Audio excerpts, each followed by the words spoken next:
Hey guys, Mutant XP on the mic. Welcome to a brand new episode of 3S Night School with Daisuke and tonight's special Third Strike veteran, none other than the founder of Feetwork University, FrankieBFG. Thank you to the both of you for coming on 3S Night School. Thank you to everyone who has waited patiently for this next episode. On tonight's episode, scheduled on the show tonight are two Chicago Third Strike players, two very promising prospects, 4C Joe and Hologram Mike Ross. And so before we get started, I just wanted to let everyone know a little bit about 3S Night School. 3S Night School is a collaboration between the Jazzy Circuit and Daisuke's 3S After School program, where we bring aspiring Third Strike players together with Third Strike veterans to break down footage of their matches to help them improve in various areas. And so, remember, guys, before we get started, I just wanted to let everyone know that if you are interested in coming on to 3S Night School, all you have to do is fill out an application. All you have to do is type in tinyurl.com/3snight to apply to be on a future episode. And remember, if you are selected to appear on a future episode of 3S Night School, you will receive free entry to your next Jazzy Circuit tournament of your choice, courtesy of the Jazzy Circuit and Daisuke's 3S After School. So Daisuke, Frankie, I'm pretty excited about tonight's show. How about you guys? How are you guys feeling tonight? I'm very appreciative for you guys to have me on tonight. I'm very happy at the opportunity. Put it that way. Yeah, same here. I mean, of course, this school should have like the best teachers in the States, right? So I'm so proud of like having Frankie from our New York scene tonight. I really appreciate that. Thank you. Yeah. And so just give me a second, guys. So tonight's 3S Night School, we're gonna go ahead and get started with Frankie BFG breaking down some footage with a Makoto player who hasn't been playing for that very long. So I want to just go ahead and welcome to the show 4C Joe. How's it going, Joe? Thanks for having me, Mutant. And as always, Daisuke, nice seeing you. And Frankie, honored to finally be sharing some mic time with you. Like, honestly, I actually picked up Makoto by watching your breakdown of Tominaga. That's what inspired me to like master the 100% stun combo. So to have you be breaking this stuff down is it's an honor, brother. So thank you so much. So much. Very excited. So excited. Yeah. And so I guess we should just go ahead and get started. And so, Frankie, I'm just going to let you go ahead and take it away. For those of you who are tuning into 3S Night School for the first time, on every episode, we invite one guest Third Strike veteran and two aspiring Third Strike players to come on the show. And we pair that vet with a player. And for one segment, we have the vet go through some match footage of the 3S player. And then we take a short break and we do it again with the other player. And remember, guys, for a third segment, we're going to do things a little bit differently from the last episode. We've decided to make the third segment a bit of a Q&A. So if you guys have any questions for either Frankie or Daisuke, please write them in the chat or tweet them to us, and we'll be sure to get to those questions at the end of the stream. And so, Frankie, why don't you go ahead and take it away for us? All right. I think I want to start with your match versus Mash Legs. Oh, I actually linked you the match versus Ruben, the grand final set of that tournament, actually, because I feel like that one was. I'll admit I have a Hugo problem. Oh no, it's all right. Like we can get to it because that one was pretty quick too. But it's like okay. I want to get word. I want to get through this one because like you won the set. with like against him. This is losers finals, right? Yeah, this is losers finals. Yeah. So you won the match against them, and I don't know. I think it's important to emphasize that you should look for things even in matches that you win. You know, because even though Yeah. things went good for you, it probably shouldn't have been as close as it was. Right. Yeah. So I don't know. I think one thing about Makoto, especially SA2 Makoto that you're playing, is that like the coronavirus, she's inevitable, and that's how you have to play her, right? You have to play her like the damage output is almost inevitable. Like you're gonna get to a point where you're close to your opponent, and so because of that, you have to exercise some patience. You know, like you have to like move with that confidence that like when you get close, you're gonna output big damage, right? One thing that I noticed kind of straight away is that you have a habit of when you're far away from your opponent to Hayate or EX Hayate to get close. And I think that the instinct is correct, like right there. I think that the instinct to like close the gap with her Hayate is correct, but you're using it improperly. Because it's a very risky move, right? Especially a character like Urien, where Right. if it whiffs, right? If he's neutral jumping, which is a common tactic against Makoto, is to neutral jump, like to bait out like her dashes, or just to not be in range for her dash up throws, and you whiff that, like you're giving him not only a ton of meter, but then you're giving him a free jump in combo to pretty much end you with, because Urien has really easy Makoto unblockables from everywhere Yeah. on the screen, right? So you don't want to give, especially a character like Urien, but anybody, you don't want to give them that free damage, especially when you have a normal dash that's faster than the EX Hayate and it's safer, right? But Right. the instinct to Hayate isn't an incorrect one, because if you just use your normal Hayates, like the fierce one, and just held it down to see what your opponent is going to do, I think that that's something that Makoto players, especially ones that are starting out, don't really understand, is that when you're dashing, you're also observing. When you're holding down the Hayate, you're observing what your opponent is doing, and then you're quickly reacting to it.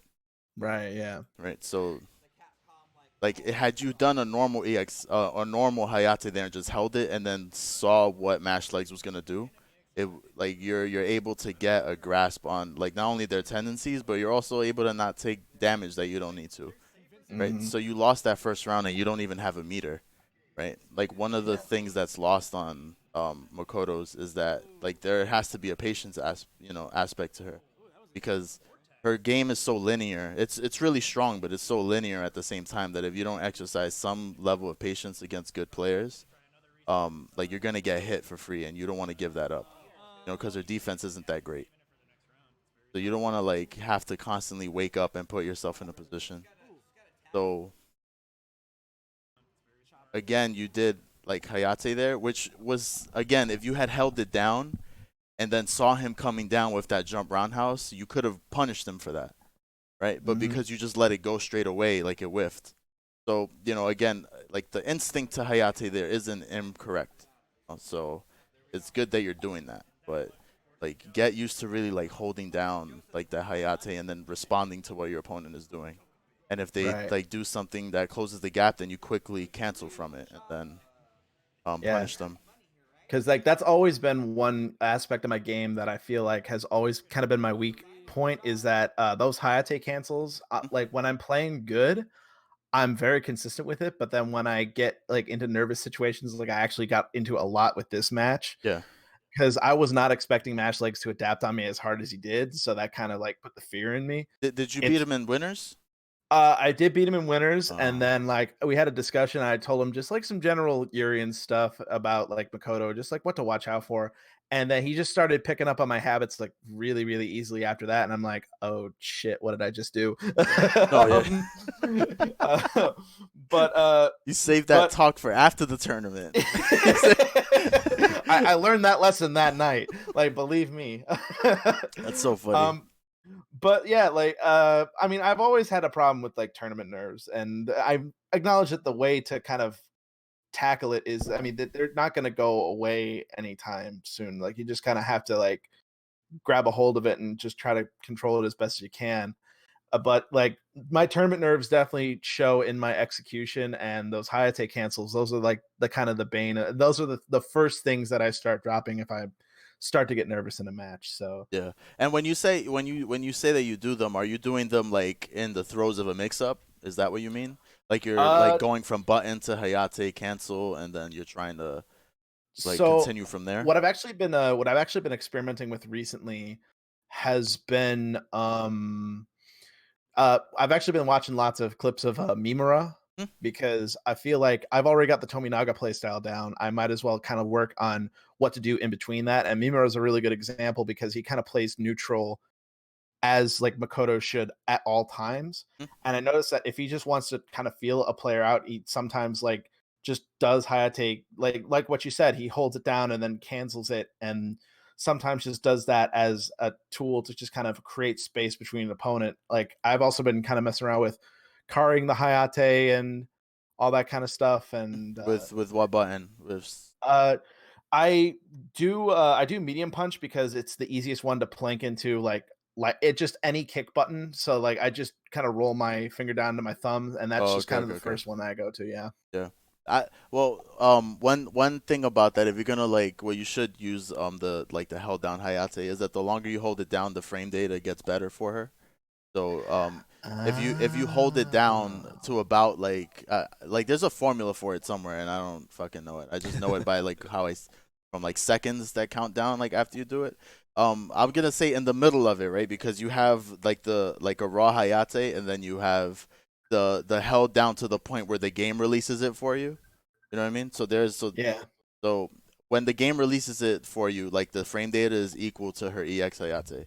So it's like safe on block, and the pushback is really is big, like compared to her normal one. So like so if you're gonna let it go on your opponent, you kind of want it to be on that side of it being held down. You know what I mean?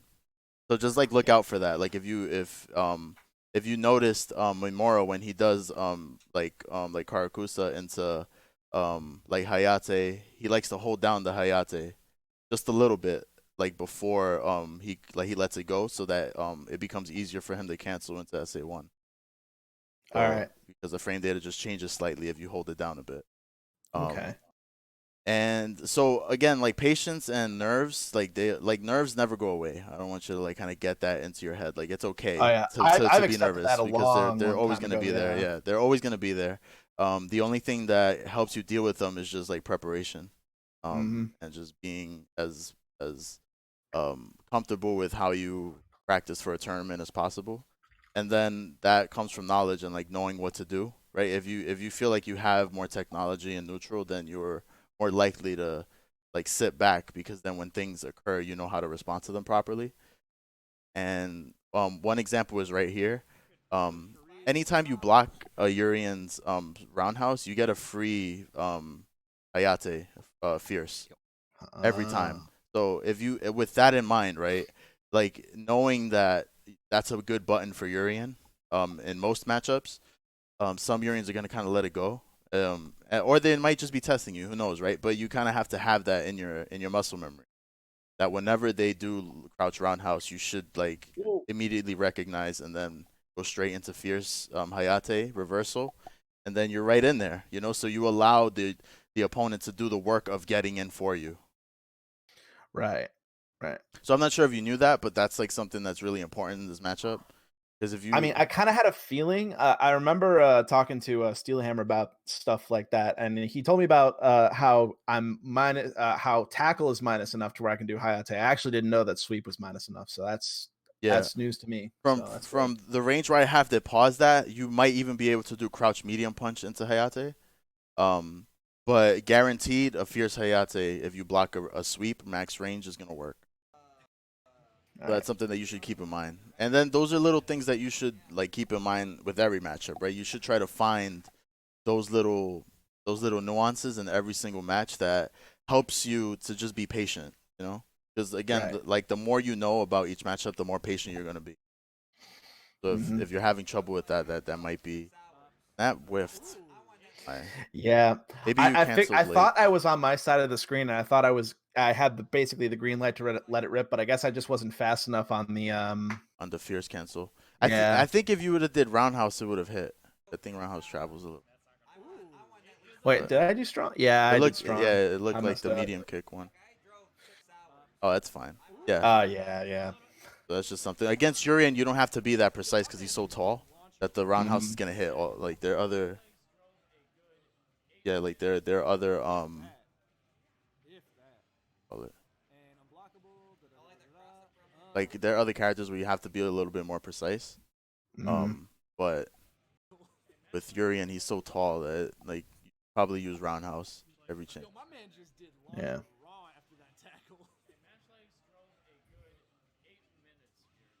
Yeah, see another normal Hayate that you let go for,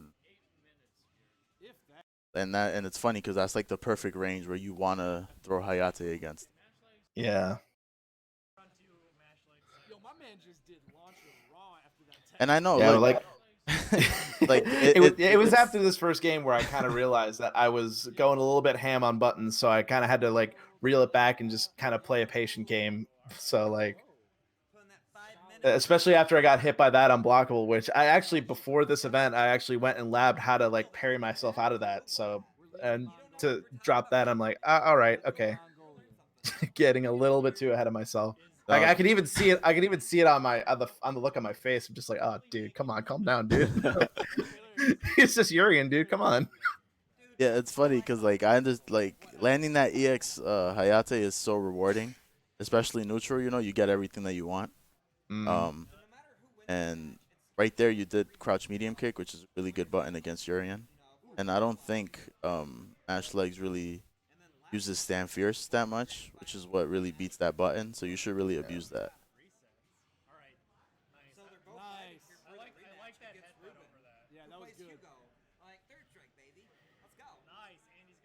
Yeah. You know, lack of patience there. Against Urian, like, and you're from like far away like that, you should like look to crouch parry a little bit more. Too. Yeah, that's what I've also been kind of recognizing that like Urian's low buttons are kind of slow. Yeah. So like I've been just trying to get my reactions up to snuff so that I can like when I recognize that they're going to low, I can just like Yeah, I mean, get that going. and for max range, like he doesn't really have anything like standing that can reach you. So if you fish low, it's not like not super detrimental. Not really guessing that. Because if you're in range, like you should try to like look at each matchup that way too.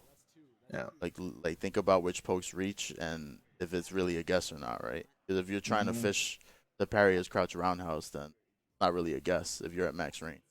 There's literally nothing else he can hit you with. So it's funny too, because like another thing about Makoto's is that they don't like understand how strong her normal throw is. Like just dash up normal throw is such a good. I've like, actually been I've been opening my eye about that. Like before, I thought the hotness was dash up command grab, but now that like against a lot of the more patient players in our scene, I've been actually thinking about okay, well maybe if I just like walk up normal throw, and that has actually been getting way more mileage than my previous strategy. So I'm just like, okay, well you know. Oh yeah, I mean it's funny too because I saw how strong it was from that idea from Snake Eyes. He played Zangief in Street Fighter 4. Oh yeah, Yeah. That was the Geef tag Oh back yeah, then. no, it was. And the thing is, and what makes it scary, right, is that like if you can tick throw with the same buttons that you like tick into Karakusa, then you really turn it into a big guess, right? Like if you crouch jab and then dash up Karakusa, and then crouch jab and then dash up normal throw, then it really becomes like hard for your opponent to defend against. Drop there makes you sad. Those for Makoto, those things are gonna happen though. So yeah, you gotta get it in your head that like this is the one thing that I will definitely admit that made this match a little bit closer than it probably should have is that normally I'm really like locked down with that, but like just this set once again because of the nerves, like if I start dropping one thing, next thing you know, I'm going to start dropping that, which I actually do a lot better job of in another Urian set that I think I have locked up here. So it's Yeah. It's funny.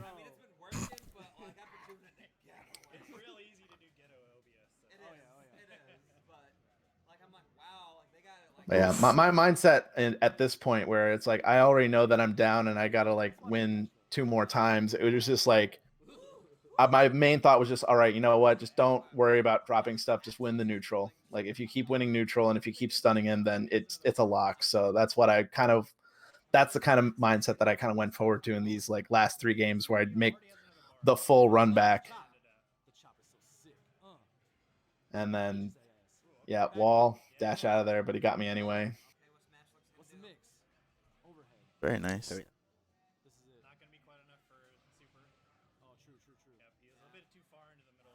Damn. Yeah. So like I kind of like do that as like a test where if they're starting to parry one tick, that's when I go for another one just to see if they're actually paying attention to what exactly I'm doing on their wake up, or if they're just like throwing out forward parry, just like, okay, well, he's just gonna always standing medium punch. Right. Yeah. I mean, and you don't have to like, put yourself out there all the time like that, because if Urian guesses correctly, then you're fucking dead. Right. So it's okay to like not be directly on top of them all the time. But I mean, it's working out for you here, so it's hard to argue against it. Oh, there it goes. See, it works. That's the fucked up part about it, is that when it works, it like works so beautifully. Yeah. So what were you trying to get from that? I thought that he whipped the button, and I had enough time to super, but Okay. it was just my eyes playing tricks on me. Yeah, you're better off trying to EX Hayate there, actually. Yeah, that was definitely one of those heat in the moments, like Brett Favre not in his prime. Let's throw a Hail Mary out there and see if it works. Yeah, you're not. How do you feel about like dashing up with Makoto?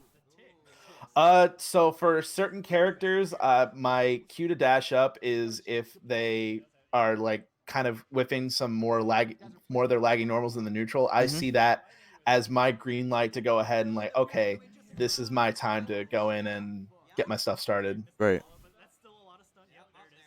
Because like she has the fastest dash in the game. It's like not even close.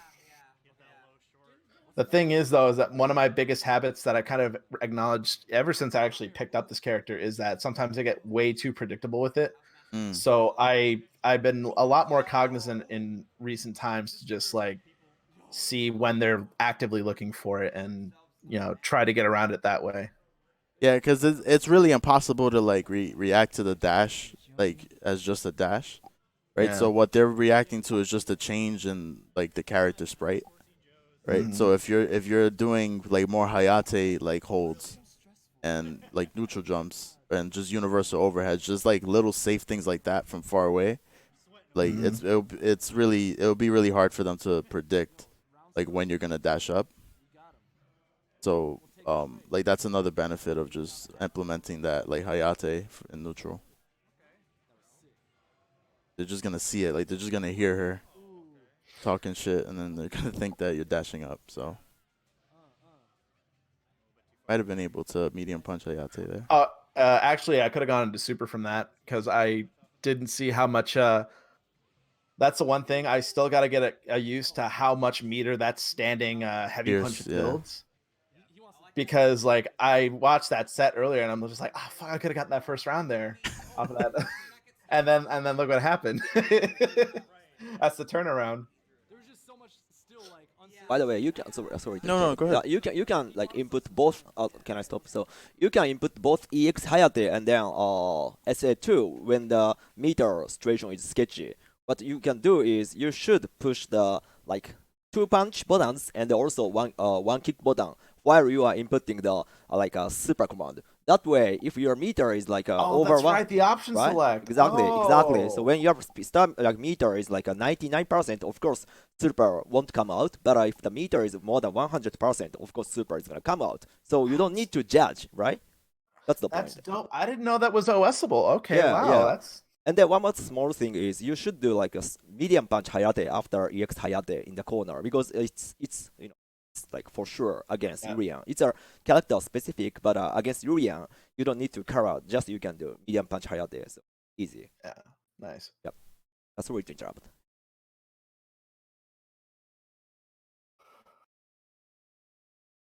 Well,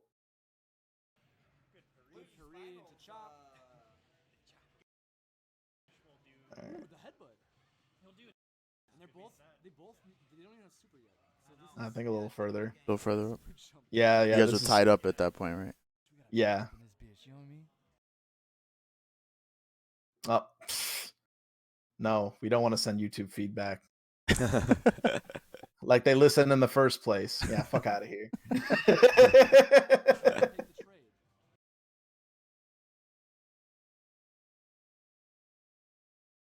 White bar showing. Well, I guess now we got to send them feedback. Yeah, now we, they got to hear about this. Hey, yo, Google, your site sucks. Yeah. Yeah. Let's And then maybe it's close to the end of the set anyway. Yeah. But yeah, see right there. Yeah, that little flash. I could have gone super. refresh.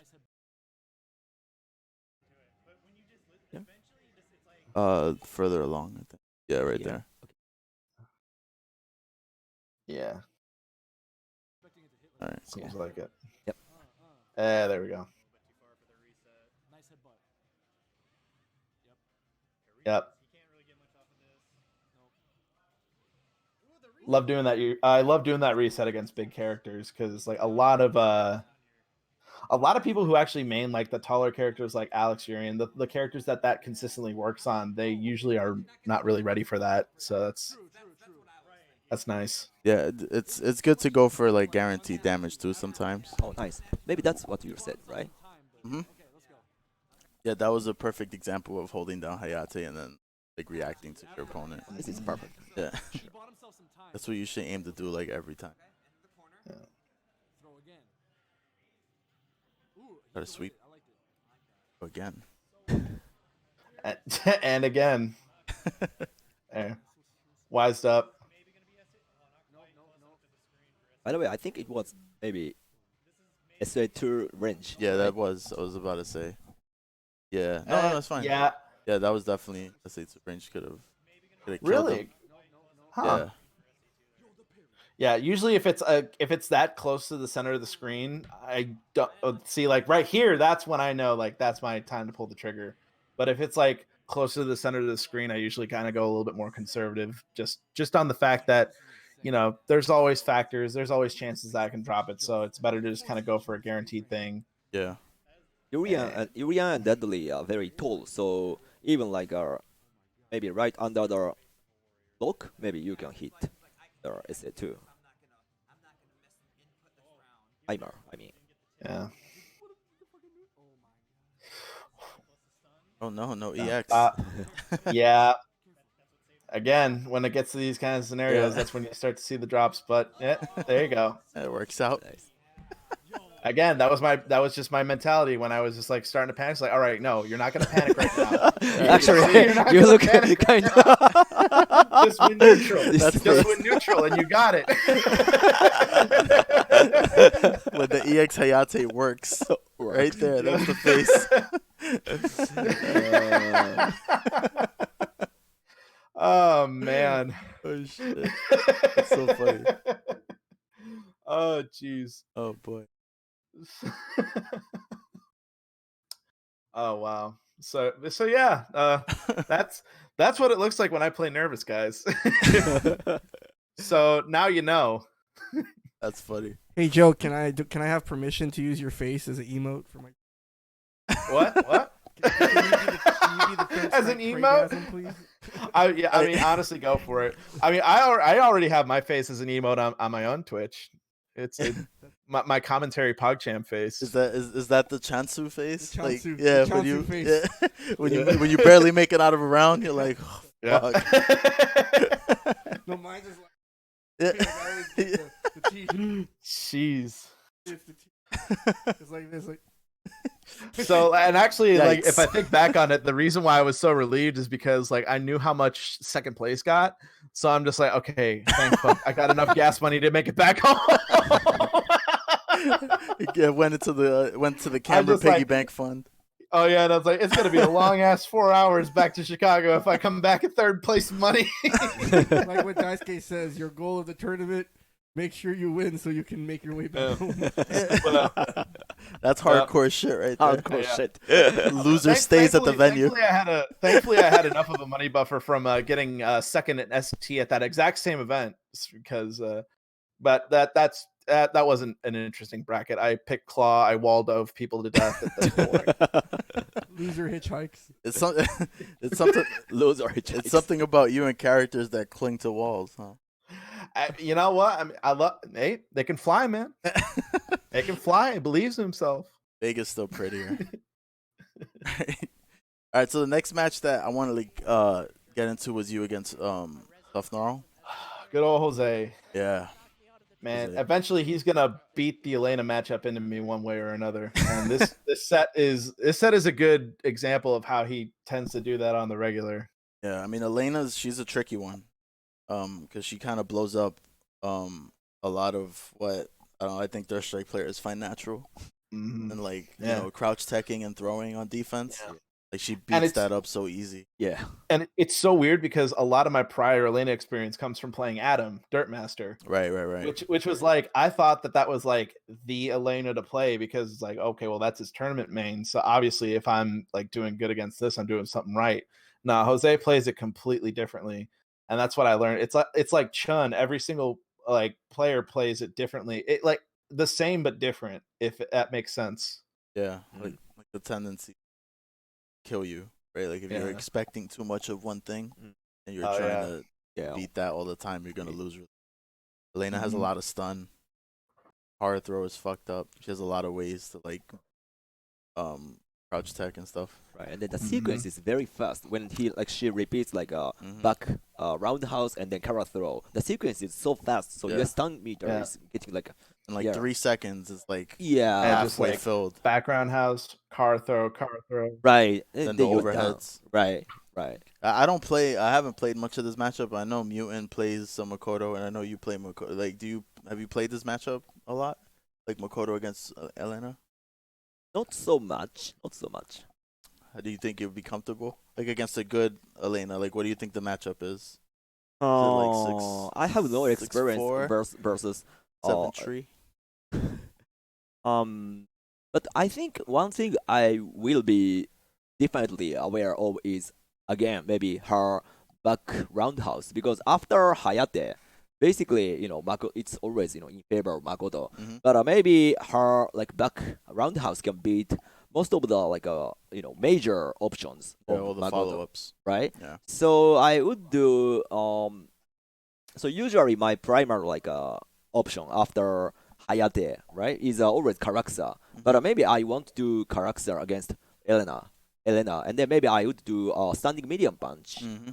or maybe crouch medium punch, and then I'm gonna maybe confirm into medium punch Hayate, right? Yeah. Yeah, I will switch. That yeah. sounds like a lot safer. Yeah. Well, one thing I actually also been messing with recently is because I also know that when Elena does back roundhouse, she's airborne, and I do this against Urians that are super headbutt happy. Whenever I grab them after the follow up of Karaksa and then Hayate, I just let another like light Hayate rip, and because they're airborne, that light Hayate gives me another juggle into heavy, which gives me then like a lot more kind of leeway.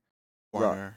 Yeah. Right. Although I haven't been able to get it as consistently with Elena as it has been with Urian that likes to headbutt out of that kind of setup. So I mean, I just gotta like lab it out a little bit more. yeah. I guess. Actually, Elena like doesn't like she want to become airborne. She has like throw invincibility with that move, but she's still on the ground, so you can't juggle her with Ayate in this situation. You can do that, of course, against Urian, but you can't do that against Elena. This is So, backdash should become okay. airborne. yeah. There's a common option. That probably what happens against Urian too. That you catch his backdash and he's airborne during the backdash. So Yeah. but yeah, I mean there's nothing really scary that Elena has that's crouching unless she's really close to you.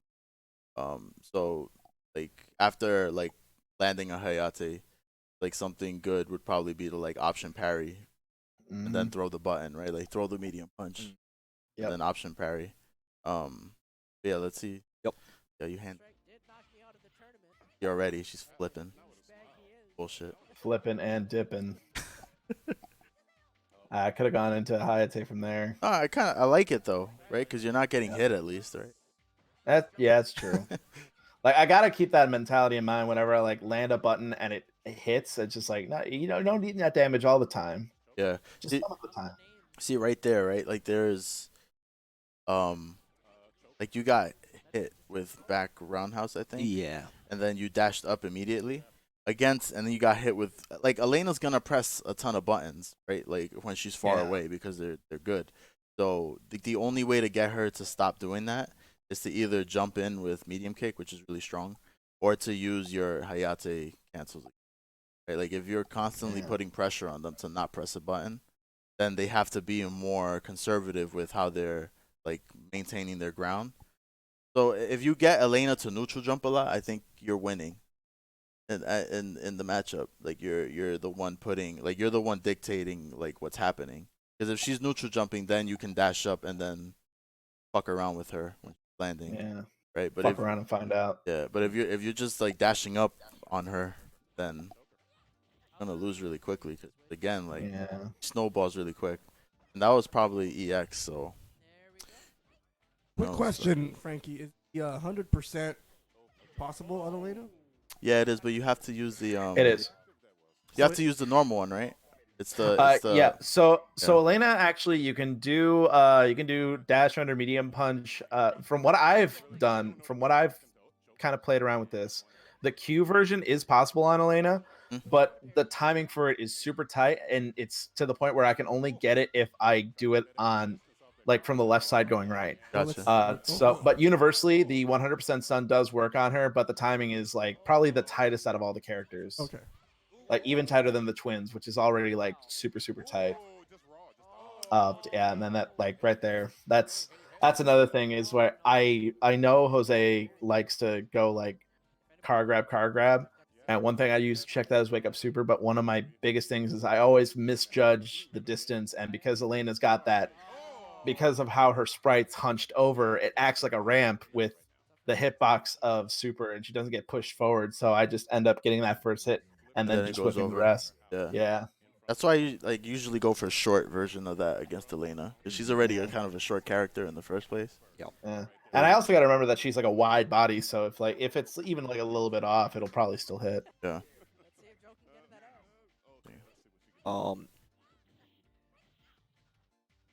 Yeah. That's another thing too. Like every time you get a parry with Makoto, you should be like doing stuff into Hayate instead of going into like Karaksa. Or just use the roundhouse version. Has more range.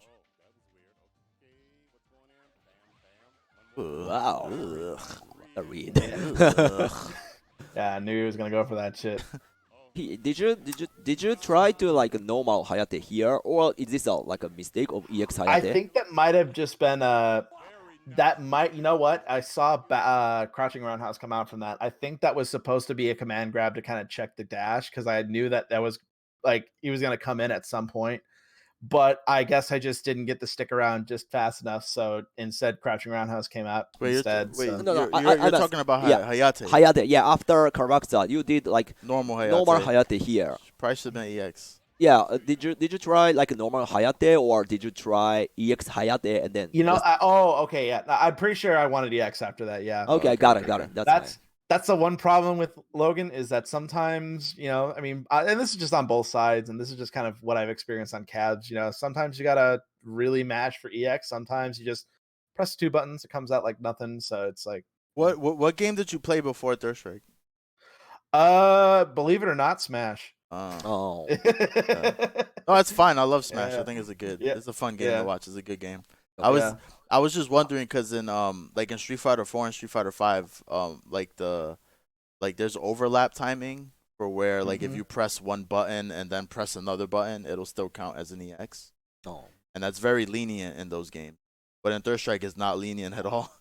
So if like that's what I learned. Yeah, so if you're like I don't know, use all 3 punch buttons when you're trying to, because it's not Yeah. like any of them will whiff.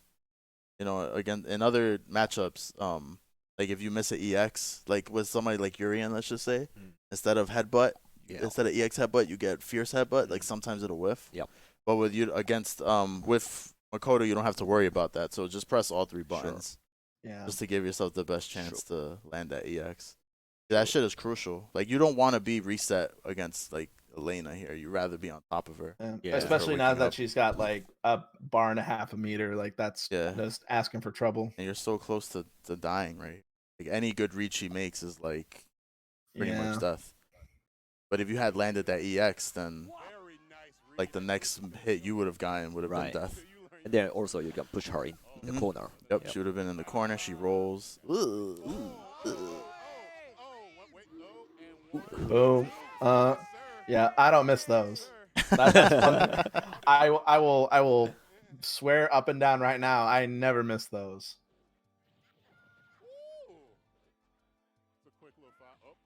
Yeah, I mean, I don't know. Do you? Daisuke does a better job of explaining guard jump than I do, so I'll just let him do it. But this is one of those matchups.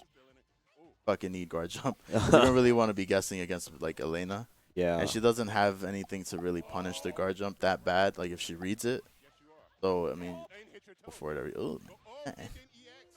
Oh, boy, yeah. Yeah, that was a flub. I completely just was not paying attention to my meter, and I just thought, okay, EX is going to be enough to kill. Yeah, you can, like in these situations, you can pressure. In these situations, you can pressure with like a meaty. That's like, if you do, like instead of meatying her, you should pressure with the button that's late. So that if she wakes up with that super, you can block. You know what I mean? Like in those like chip out moments. Yeah. Those chip out moments, you should be able to like shouldn't attack so meaty.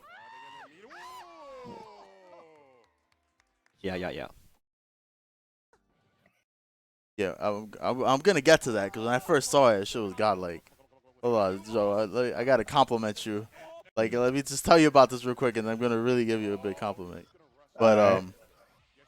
so yeah, so again, when you have your opponent like down and about to die, and she has meter to wake up with, and she has really good options to wake up, like you can meaty with because you were gonna go into what stand like crouch medium kick, right? So yeah, and that was the reason why I did that was because the past 2 times that I tried for standing medium punch on wake up, he parried it. So I figured like, okay, well, he's got to be expecting it a third time. I got to go for something different. Crouch medium kick could get parried both ways though. You could get parried standing and crouching, right? So if that was the rationale, then what you should do instead is do a very late crouch light kick. Yeah.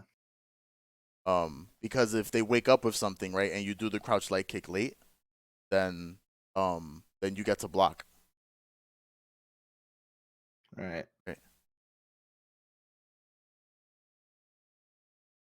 Right. But if they don't do it, then like the crouch light kick comes out anyway, and then like you get to kill them. Right. So that's something that in those like situations you really look to do. Now this shit was fucking sick, right? Hold on. All right, you guys, turtling and stuff. See right there, that was like a Mimura moment, right there. Yep. Right, because that's what I was fishing for too, because I knew at some points it's like he's trying to close this out with a jump in. So if I just could get him to jump forward, yeah, I can just like fake that out with the dash and then jump back roundhouse. There's no way that he would be able to react to that quick enough of time. So I was just like, that was like, I recognized that was my win condition. So that's what I like actively was just like trying to. I was hoping he would fall for it, and thankfully Jose did. So no, it was. And like those should be the moments in neutral that you really look for a lot, right? It's like when you're dashing up at somebody, like you're paying attention to what's happening. You're not just trying to dash up and do what you want to do, right? Because your opponent can change their position at any time. You know what I mean? So that was fucking godlike. That's a Mimura shit. I've seen him do that. Where he'll dash up and then he recognizes the opponent like jumps over him and then jump back around. Such a good option. Can I a little bit add comment Yes, here? absolutely. So now as Frankie explained, this situation is really important. So actually, analyze the similar situations like in latter part tonight. But here, and also if you guys watched the first episode last week, I explained exactly the same thing, but this is so important, so I wanna repeat here. How can I change the playback speed? Yeah. So here, now YouTube is working.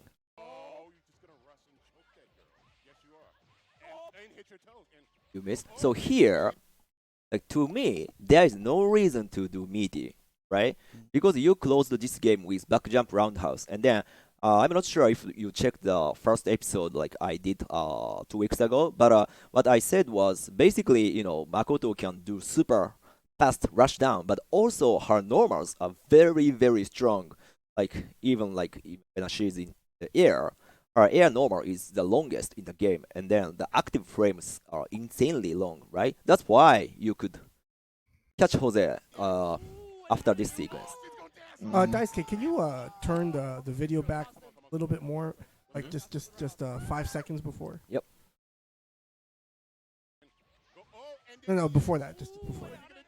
Maybe 2 more seconds.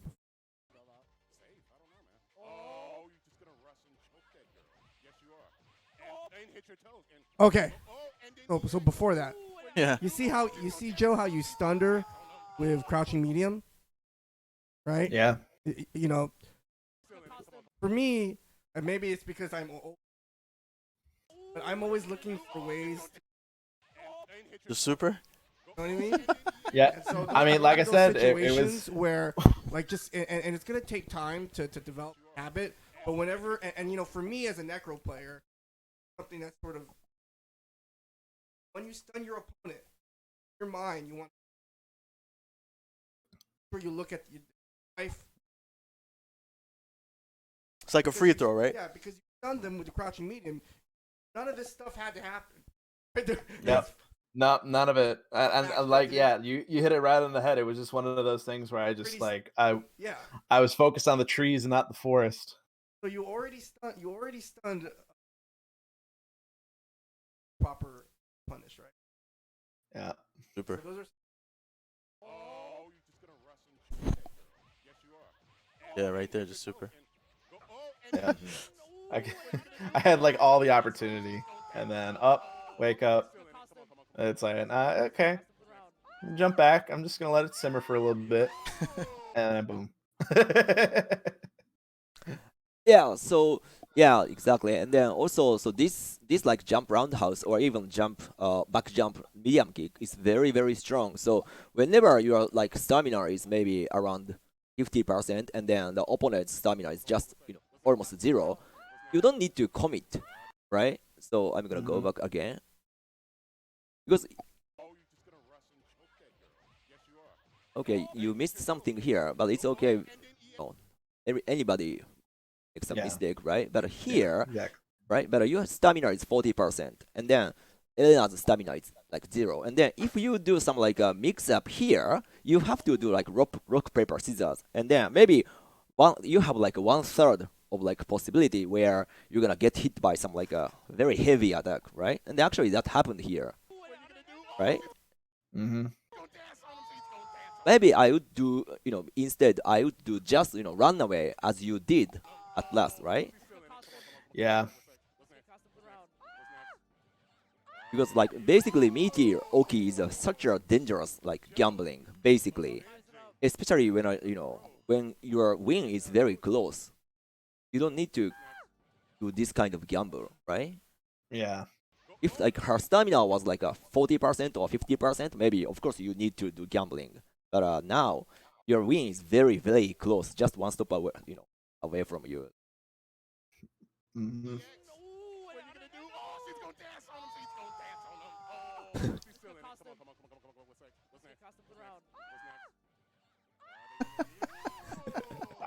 I love the hype in the background. Yeah. Yeah, no, that definitely woke the crowd up a little bit. That's why I like you Chicago players, man. I mean, not afraid to have the some thing fun is, with it. our matches don't get exciting until like the end of the bracket. So usually, like during brackets, like it's business as usual. Yeah, that's the luxury of like hosting a tournament in a bar. Yeah. Oh Like yeah, it's no, like people the later in the bracket, the more. And the more hype shit gets. Just Yeah, degeneracy. it's great. Like I can't even stress how godlike of a venue Logan is. Like if you're in Chicago, just like shameless plug, like come visit us. Like it's a really cool venue. Yeah, for sure. I'm gonna go to Combo Breaker this year. Happen. Nah.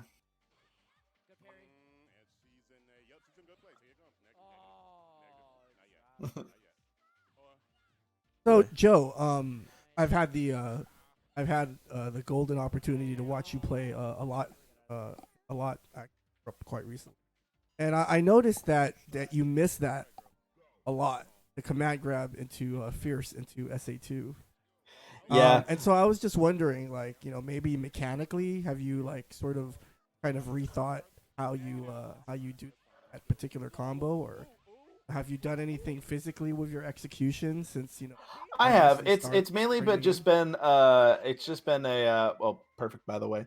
Uh I see you, dog. Don't worry. Ugh. I'll play it back at 25%, so the people don't miss it. We All right, watching it back. watching it back. While we so get to this anecdote, go ahead. yeah, I mean it has been I mean the one thing that actually, and I think you can kind of see it in some clips where if you see the player cam, you raise my hand, you notice that I wearing something on my right hand, and that's actually a wrist wrap Mm. because Oh wait, playing this I don't game. know if that's Jazzy approved. Is that So it, so the reason I wear it is because in that wrist I do have tendonitis, which is rather unfortunate. So, and playing this game does aggravate it to a degree where a specialist says, like, look, if you keep playing this like 5 hours a day, you're going to like wreck your hand by the time you're like 35. So Oh, like, that's exactly what don't. happened to me. So I mean, like, don't do that. but did you first attend the specialist? Because Yeah. fuck them. How about that? So, I mean, he basically just says like, look, go to a Walgreens, get one of these. It's $15, and anytime you play, wear it. You should be fine. And yeah, so the thing that execution wise, I do remember that I was getting kind of like those pains when I was trying to like execute it as like quickly as possible. But now it's like mainly it's like a muscle memory thing. I kind of acknowledge that all the Super R2 stuff is just kind of really muscle memory bound. So the thing is that if I'm dropping that, I'm recognizing that I'm not practicing as much as I probably should. And like my current regimen is just like 15 minutes a day, and it's usually just like focusing on one thing, whether it's like, all right, I just want to get consistent with 100% again, or like just like a throwback to this or something like that, or practicing neutral or whatever. But when it comes to execution, I've always just kind of like, just it's like, working out, you got to do reps, and if you don't do reps, what's going to happen come tournament time? You're going to start dropping everything. So what I've kind of done to adjust for that is I kind of noticed that timing for at least for that stuff on Supergun and Cab is ever so slightly different, at least from what I think. It might be a placebo, but for me, it's like very slightly different. I feel like if I'm playing on gun, which is what I was kind of bought up on, the inputs are a little bit more lenient than on a cab. So my new philosophy going forward, if I was ever playing on cab, just like, all right, just like this is big boy mode, just do it like as you're supposed to, like with the quickness, like make sure it's like quick, precise, all that stuff, the timing for it and everything. You just gotta get the speed right. And and usually all it takes is like one.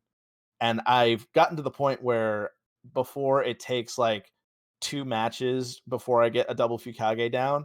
Now I can basically sit down at any cab, at least any cab that's like not jank as fuck, and hit it first try. So I'm like, it's all about like the mentality and making sure that like the muscle memory is warmed up. So that's, I think, the biggest reason why I started dropping stuff, at least for the standing heavy punch into super.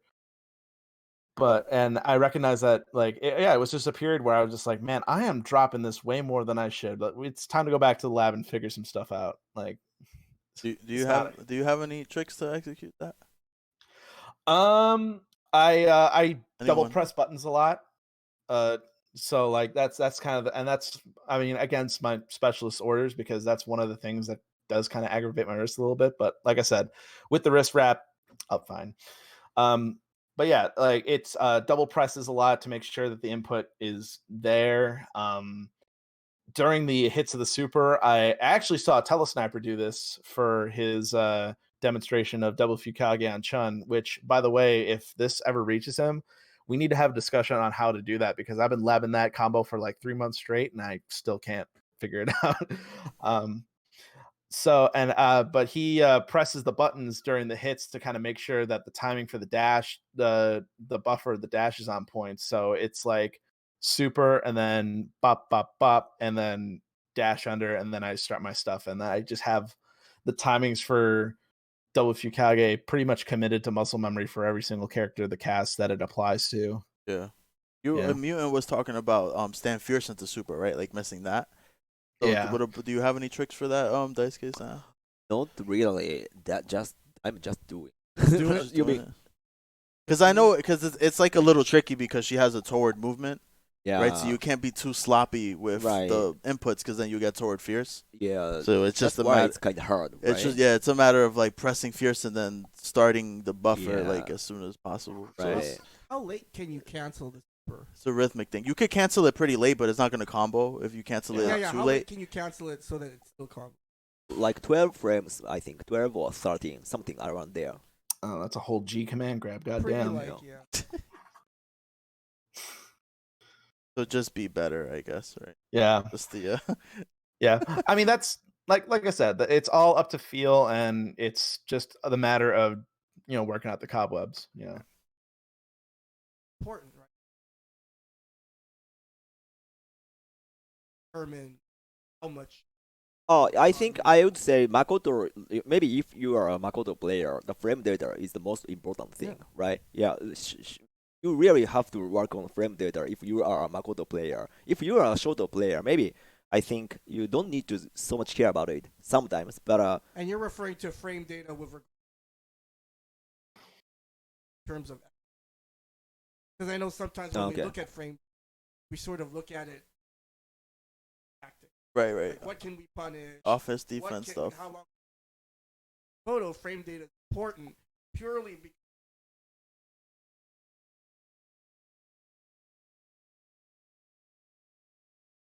I'm gonna send you a link, Joe, of the double Fukiyage on Chun-Li. All right. There's like, I know I'm pretty sure it's outdated, but the Bastion frame data website, yeah, it has like this page where it's like techniques being shown how to do it, Well, yeah, and then it does it frame by frame with the joystick overlay underneath it, so you know Alright, exactly where to press the button, like in the combo.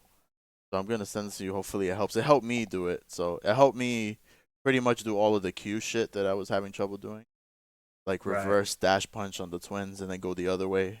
can you use Q? I didn't know that. Oh yeah, Oh, you're gonna oh my see. God. Maybe this Thursday. Maybe this Thursday, random select. Oh man.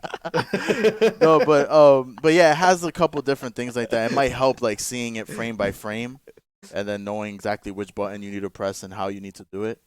Cause I know like there's some science to it the telesniper has, but I know that after the first one you have to like dash and then walk towards Chun-Li a little bit. One frame. One frame, Exactly one frame. and then Yeah. Fukiyage, and then she falls just perfectly for you to do the Kara Fukiyage with the stand light kick. But yeah, I'll send it to you so that, I don't know, it might help. All right, let's get into this last round before we get into the last video. And I don't know if you guys see anything, tell me. But what do you try to do there? Do you remember?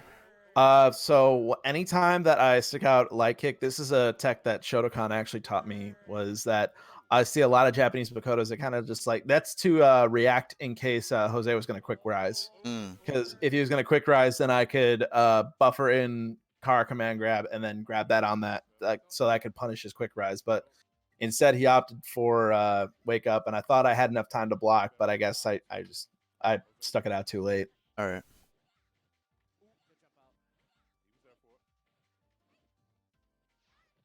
Yeah, that's the Elena shit. That's why it's hard to commit. If you were guard jumping that whole time, you would have like stayed safe.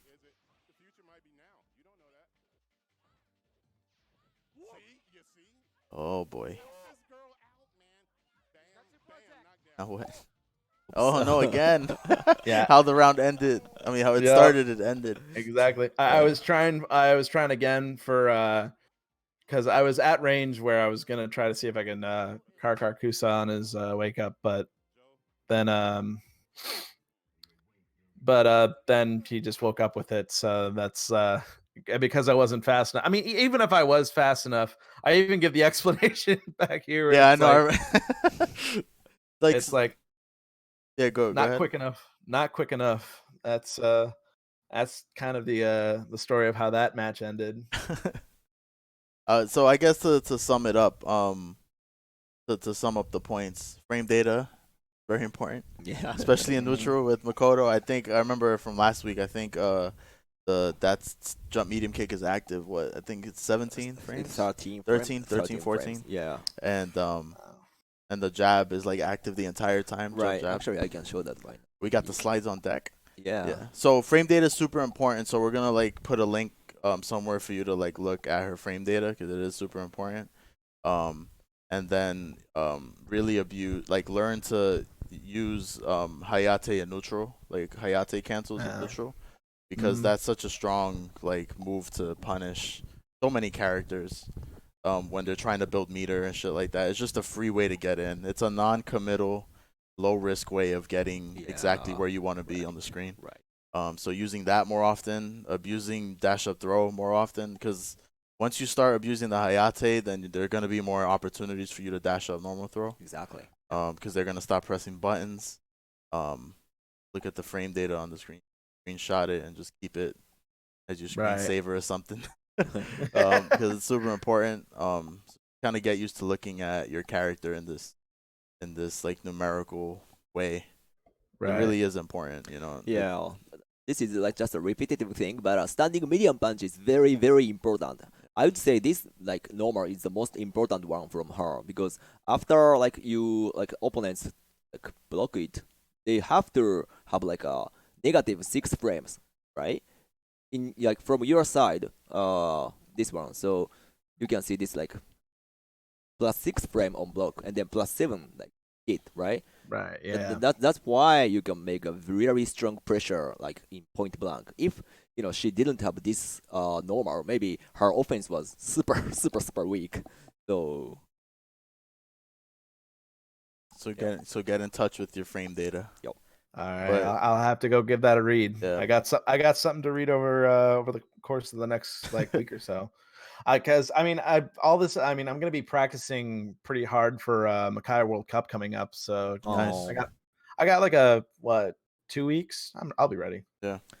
sure. Actually, I will send you the whole file later. Right? Absolutely. Yeah. Right.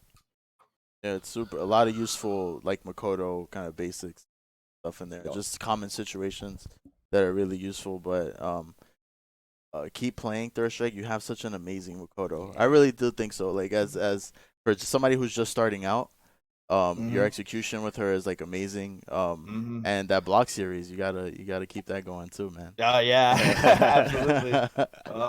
Well, once I get that new camera, definitely pack it up. Vlog series Gotta do it, man. is gonna return with the quickness. Yeah, maybe Makai Cup. Who knows? Maybe if you give us a little Maybe, taste of Makai Cup, we'll see. You know what? I mean, if I get a bonus this week, I might be able to like rent some stuff, and I might be able to make something happen. Who knows?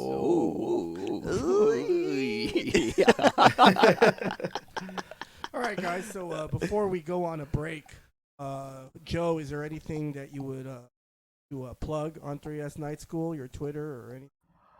I mean, yeah, follow my Twitter. It's at 4C Joe, number 4, letter C Joe. I tweet about Third Strike pretty frequently. I also tweet out whenever we're running the monthly for Third Strike at Logan Arcade. That's one of the places where you can kind of catch both the bracket and the stream for it.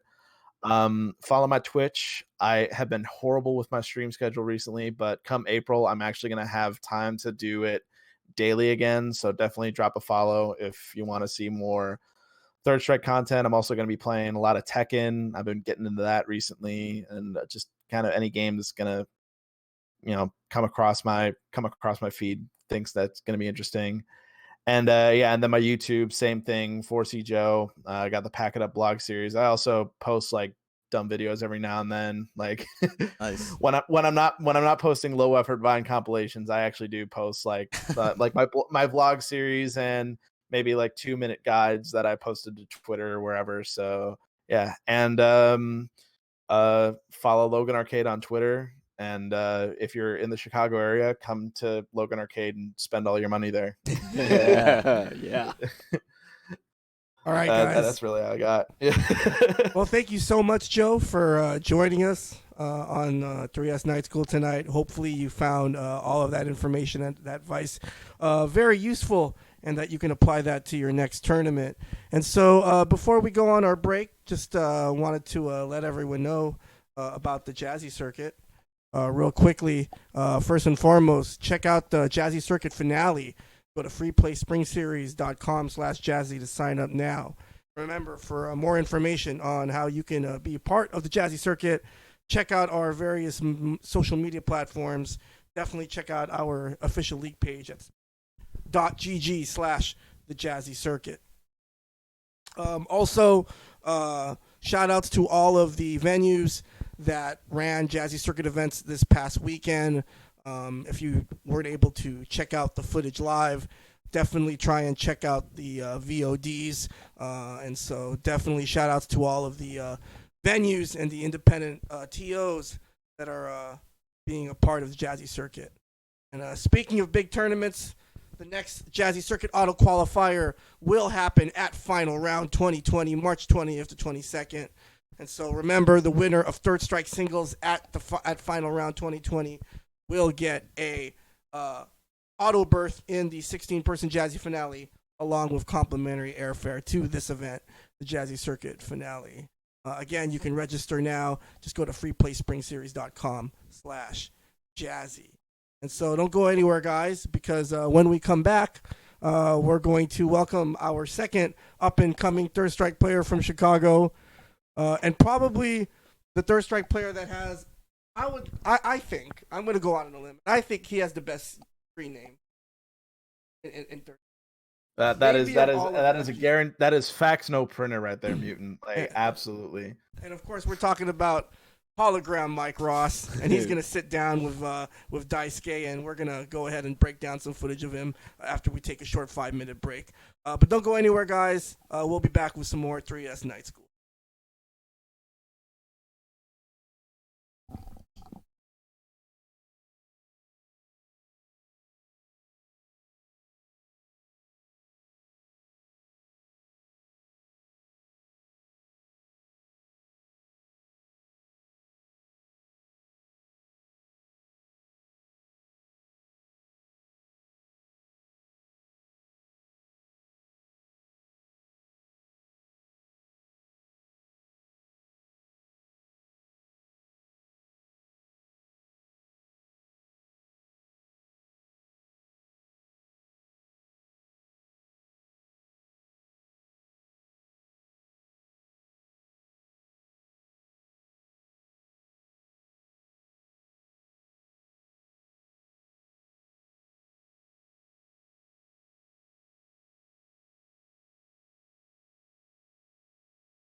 soccer? You gonna have Quentin read?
How's it going, guys? Mutant XP here, back with Daisuke with more 3S Night School. Daisuke, it's been an amazing show so far, and we're gonna keep on trucking along. we're gonna go ahead and bring on the show our second rising star from the Chicago Third Strike scene. This man probably needs no introduction. How's it going, Quentin, aka Hologram Mike Ross? I'm doing well, guys. How are you guys doing tonight? Oh, I'm doing great, man. Yeah, It's same great here. to hear. Yeah. Sunday, Well. and we're talking about Third Strike. So what gets better than this? Well, I mean, I talk about Third Strike every day. Yeah. Anyway, guys, so for those of you who don't know, Quentin, aka Hologram Mike Ross, is a Third Strike Goki player from Chicago. He, along with 4C Joe, play at venues such as Logan's Arcade and the Candy Cave. And so Daisuke is going to be sitting down with him to watch some of his most recent tournament footage. And so let's get right to it. Daisuke, take it away. Yep. So yeah, what's up, guys? So tonight we are we're gonna dig Akuma. We call him Goki in Japan, but so we are going to Akuma's specifications. Also, we are going footage of matches. So, but before doing the footage analysis, my section each episode, I want to talk about the specification of character. Yeah, as you guys know, last week I did Akoto kind of analysis, and so this week I want to do the same thing with Akuma. Actually, I'm writing Goki. Okay, so this is my understanding. Okay, so hey, Hologram, can you read this out? Yeah. So for characteristics for Goki, the first thing is that he has the lowest stamina across all the casts and best ability among Shotos. So he has Demon Flip, Teleport, and Dive Kick as examples for some things for his mobility. Yep. Can literally be anywhere, anytime. Right, exactly. Yep. For number two, he's a very strong defense options. He has 3-frame Tatsu, which is honestly better than Dragon Punch in certain ways when you think about it. It's safe and it's very fast. Invincible Teleport gets him out of unblockables. That's the reason why I switched over to this character. And 1-frame Airborne normals. Which is this actually I mean this one is Demon Flip. I'm gonna explain the specification of Demon Flip later, but Okay. yeah, this is Demon Flip. Yep. Okay. He has the best regular fireball in the game, fast, getting a knockdown when it hits in the air. Yep. So allows him to chase for pressure and Right. get better Oki. Right. He's the only character in the game to have an air fireball. It's super cheap. Yeah, The more super you cheap. realize it. Yeah, exactly. You got it. You parry that fireball and Akuma's able to move. You're stuck in that spot. Right. Exactly. 5, he's the only character having the absolute anti-air, which Yeah. is This is actually destroy- DP. Yeah, DP into super. Right. Mhm. I think you did many times in your footage. Right. Yep. Yeah. It's one thing that I'm always looking for. I don't like people jumping on me in any fighting game. If that, it's terrible. Don't let them jump on you. Number 6, the best fireball super in the game. Fast startup, huge hitbox, hit confirm, juggling, and chipping out. Say no more. He's gonna do it in the air and on the ground. And number 7 is he gets ambiguous setups from those supers. Right. Left right mix ups. You can delay them. Just kind of get in their head really hardcore. Really big thing with him. Yeah, exactly. Yeah, thank you. So basically, I want to go through the point 1 to point 6 tonight because point 7 is a kind of high level technique, and then Yep. I don't think you have to start with this one. So that's why I wanna 1.1 to point 6. Then when you this list, I didn't say he's really strong at offense because it's kind of obvious. Right? Of course, he's really good at rush Right. down because he has a demon flip and then also dive kick. So and then also he has cover throw. So he can pretty much do anything that other shotos can, right? So I didn't mention that thing in. But instead, what I want to explain is his defense is insanely strong. So the only problem is he has the lowest stamina in the game. Yeah. Which means you really need to use the kind of defensive mode. Otherwise, maybe sometimes you can win, but sometimes you can easily lose that round, right? So it can never Right. be consistent. So and then if you want to be the better player in the game, consistency the key, right? Yes. Yeah, so some people are thinking, oh, I beat Frankie tonight, so No. Frankie is not super strong, right? It's bullshit, right? You just did some random ass parry. Don't do that. Right? Don't do that, right? That's my That hits you suggestion. too. Yeah, because you want to be like a consistently like beating strong players, which means you Yep. became a strong player. Then in your case, your character has such a like strong defensive options in this list. So that's what I kind of wanna like go through. Oh, you can't hear? Okay. Yeah, no, I'm here. Oh, okay, sure. Sorry, Sorry, my mic was a little bit maybe no, off. that sounds absolutely perfect. So with this premise, let's go through your matches first, right? I won't Yeah. stop. I won't stop in the middle. So let's maybe walk through the whole match first, and then maybe look back with some like comments, right? Okay. Okay, Perfect. the first match is actually in the Jazzy event, and then you are fighting against Silent Impact, who is a very Yep. very good Dudley player. Here we go. All right, but here we go to start things off. So Mike Ross playing Akuma. Yep, Goki, as they say in Japan. To start things off, Silent Impact with a good life lead with Dudley. They're kind of just feeling each other out right now as we get things started. Not a lot of crazy stuff going on. Action. Ooh. It's kind of crazy having audio going from all three cabinets, just watching both players. Yeah, I mean, it's... Oh, good punish. Punish. Oops. What's the mix-up? Hopefully the next... Backs off. Good dive kick to go into the jump. Nice anti-air. So like throughout the matches, actually you are doing so good like anti-airs. I was so surprised at like your reaction when I checked this video. So Yeah, that's always the number one thing that I'm looking for is to not right? let people jump. And I think from playing other games, I kind of honed that mashing DP skill and toned it down a little bit into reacting very well. Yeah, because So, you have already done twice so far. So mhm. I think we can see more like you are sexy shoryus in the match. Yep. So now 1-1. I see a fireball. Yep. Here you are. You did again.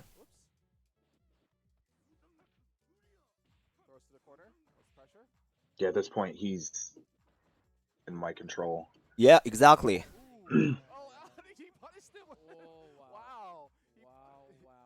All right, nice anti-air. Nice fireball. Again, right? So Yes. this footage really shows how you are good at anti-air, right? If you can do perfect anti-air when you have meter all the time, basically, like for opponents, it's so hard to get in, right? Yeah. So They're this, gonna jump at some point. Everybody loves to jump. yeah, exactly.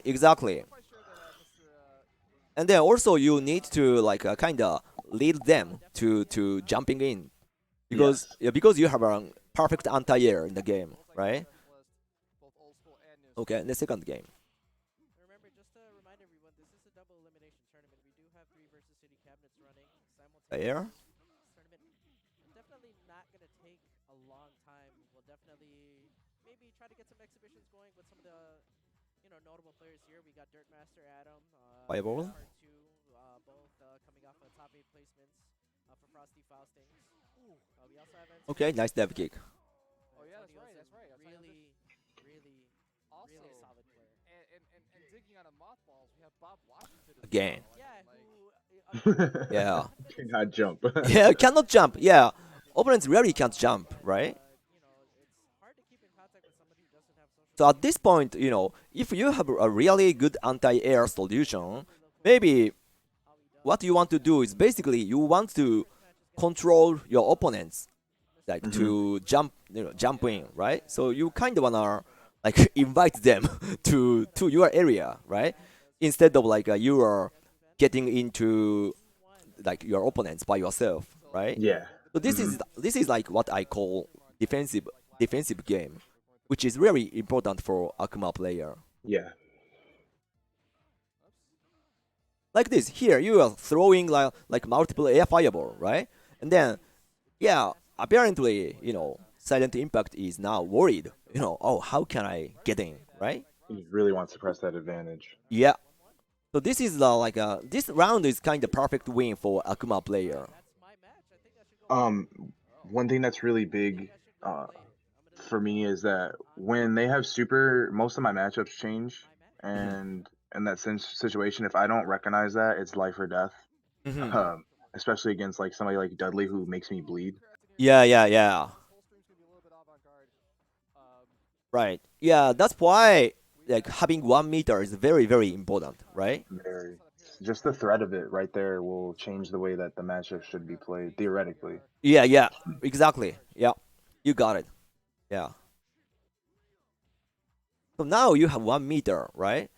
Mm-hmm. So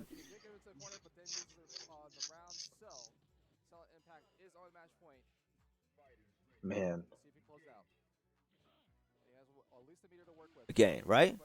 Do not Yeah. take advantage of the taunt situation there instead of, Right. or try to.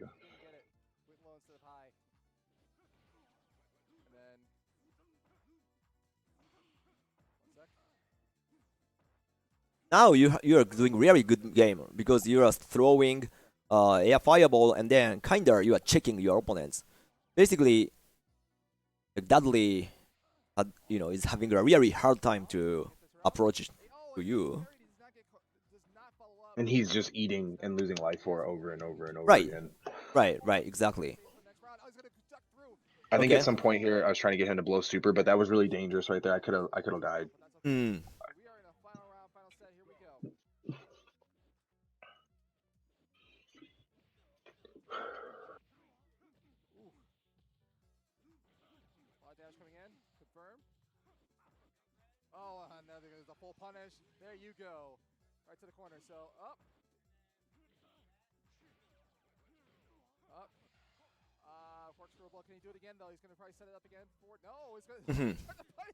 Okay, so that's the whole set.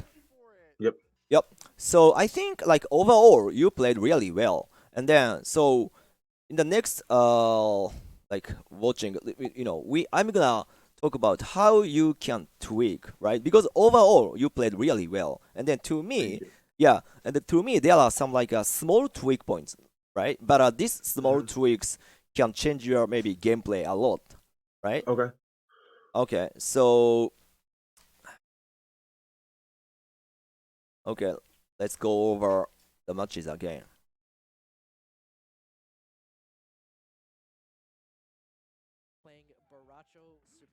This time I'm gonna stop the match, pause the match, and then I will explain. Okay.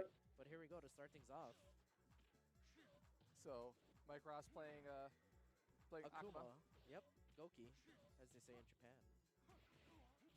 Let's start things off. Okay, first of all, here, so you did Tatsu in this range, and then it Yeah. actually hit. But look at this range. So basically, in this range, because Dudley is gonna a little bit walk back here. Oh, after this. This range. So now, like Dudley is little bit walking back, and then from this range, he cannot do anything against Akuma, right? Because Right. maybe the only maybe normal which might be reached to Akuma is forward fears, right? And then even like a regular jumping roundhouse won't reach to Akuma. So this range is a kind of super safe range where you don't need to take any risk, right? So maybe in this range, I would do just like back jump air fireball or something to kind of reset the situation. And then you did Tatsu here, right? But Tats is a really strong option, but in this range, I don't think Tats is the optimal option.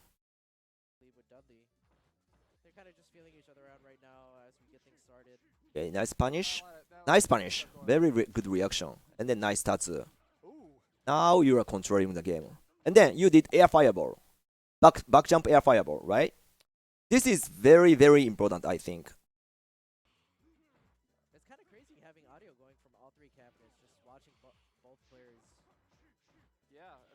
Oh, by the way, small tweak is here. So you did this like crouch medium kick into super, right? Oh, are you on the bridge? Oh, I think we lost him. Yeah.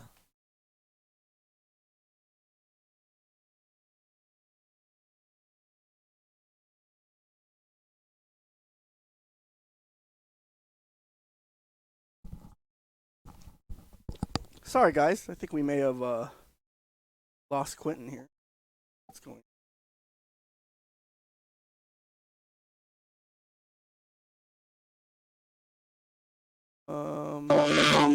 Ooh. Oh. Yeah. Hey. How's it going? Sorry about that. I'm just switching over to my phone because it's causing too many issues. Okay. Okay. But Hey, I'm hey, hearing. Anthony. Yeah. This is No. That's that. What you're hearing is Quentin's audio. So you're gonna have to put on headphones, Quentin.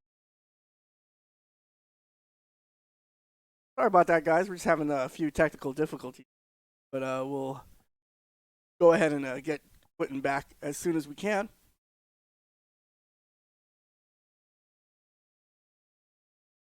And so, Quentin, can you hear us?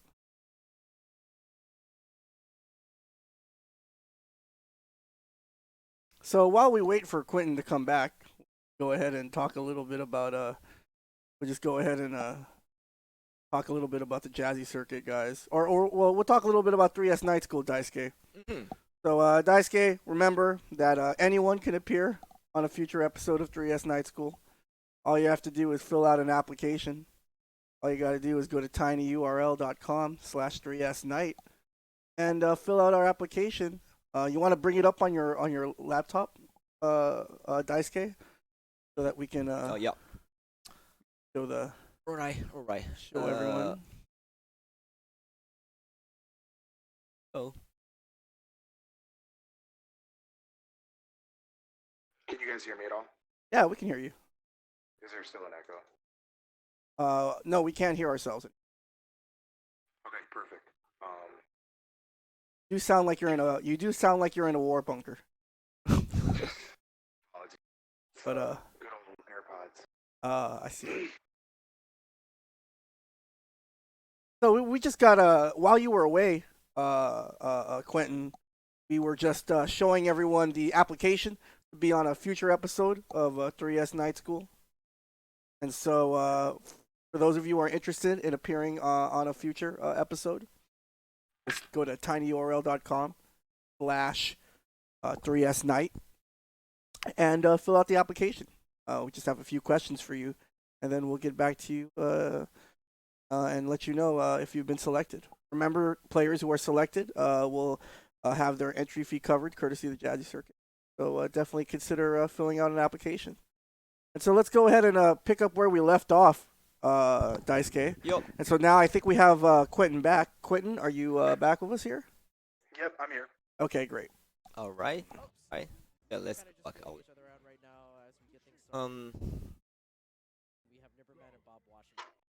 Here we go. So I was gonna say, Tatsu is a very strong move, but here in this range, basically like Dudley doesn't have like any like strong options against you, so you can just you can just reset the situation with air fireball, or maybe we can just wait, then you can see what he wants to do, right? Because Tatsu is actually like even strong in this situation, because it has a really strong hitbox, and then it's gonna hit multiple times. But also, when you get parried, you're gonna have a big trouble. So you basically you want to use this move only when you wanna avoid opponent's Oki game, something like that. So you don't need to. Yeah, after that, you are playing really well. Nice punish. Again, very nice punish. Right? Then you throw the air fireball here. So this is very very important. Because when you do some like a corner offense against certain characters, you have to take some risks. So those characters are maybe Dudley and Yurian, and then also Super Arts 2 Makoto, right? Because when you like do some attack, if you get parried, you're gonna have maybe super big damage from those characters, right? So as you like told me like before this show, right? You have to choose like some defensive strategy occasionally. Yeah. There was a right here. That's why I jumped back because I felt like I was an advantage, and he had to work his way out of the corner to do anything. Yeah. Yeah. And then also, this is just a small tweak, but you did punish with low forward into super, right? Yep. Yep. Should But have done low forward crouching Tatsu. yeah, I think so. So low forward into like a light kick Tatsu, and then Shoryu into super is optimal. So it's a small tweak. Right. Yep. I throw. Nice Shoryu. See? So this sequence is very, very strong. So you did air fireball and then into Shoryu, right? So Yep. whenever like an opponent see you throw multiple air fireballs, they really want to jump in, right? Yeah. So They just want to knock you out of the air. right? Yeah, exactly. So air fireball is a really good lead, like to shoot some DP as an anti-air. So this strategy is very strong, I think. Who says that you can't be a multi-game specialist? Been getting a lot of mileage out of that, and making people jump and then landing and then supering them. Right. It was a steel hammer that told me that therapist does that all the time. He says it's so cheap. You mean Tatsu? No, jumping fireball. Yeah, jumping fireball. Yeah. Then landing and being able to anti-air. Mhm. Because it gives them a false sense of security that they're able to do something, Yeah. and then they get hit. Right. Exactly. That's very strong. Yeah, tactic. Price didn't parry that in counter and punish. What was the score? 2-0 you? Wow. Up. And Silent Impact ties up 1-1.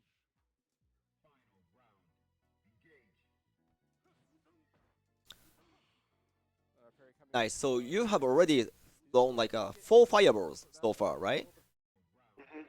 You started with fireball and then fireball, then fireball, then one more fireball.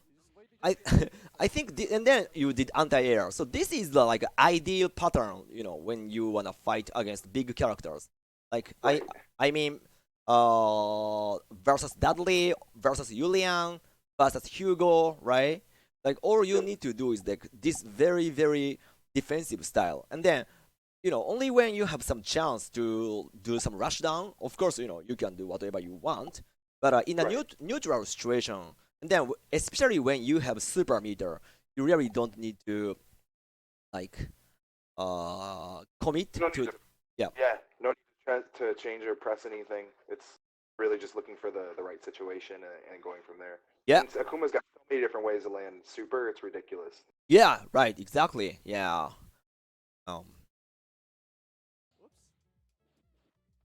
So far you are playing really well, and then you took big lead, right?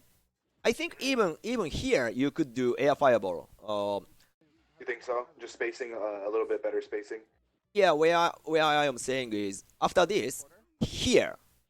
Yeah, actually this roundhouse isn't so bad, but if you shoot air fireball here, it's gonna hit Dudley, and then he needs to go back to the corner, right? And then also your meter is already 99%. So while you get knocked down, maybe you can build meter with mashing maybe crouch medium punch. Right. But this option is not so bad. Roundhouse is not so bad. He punished it. Wow. He's been looking for that. he's been over the course of the time that we've played. He's blown me up for teleporting a little bit more. So I've stopped doing it. Right. Actually, Dudley's one of the few characters that he's gonna make you hurt for it. as against a teleport, right? Yeah. Like I think what most characters have to commit with super, but for him it's just like, oh, you're moving away. Here Yeah, I am. I'm gonna do EX, right? Yep. On Yep. reaction. Yep.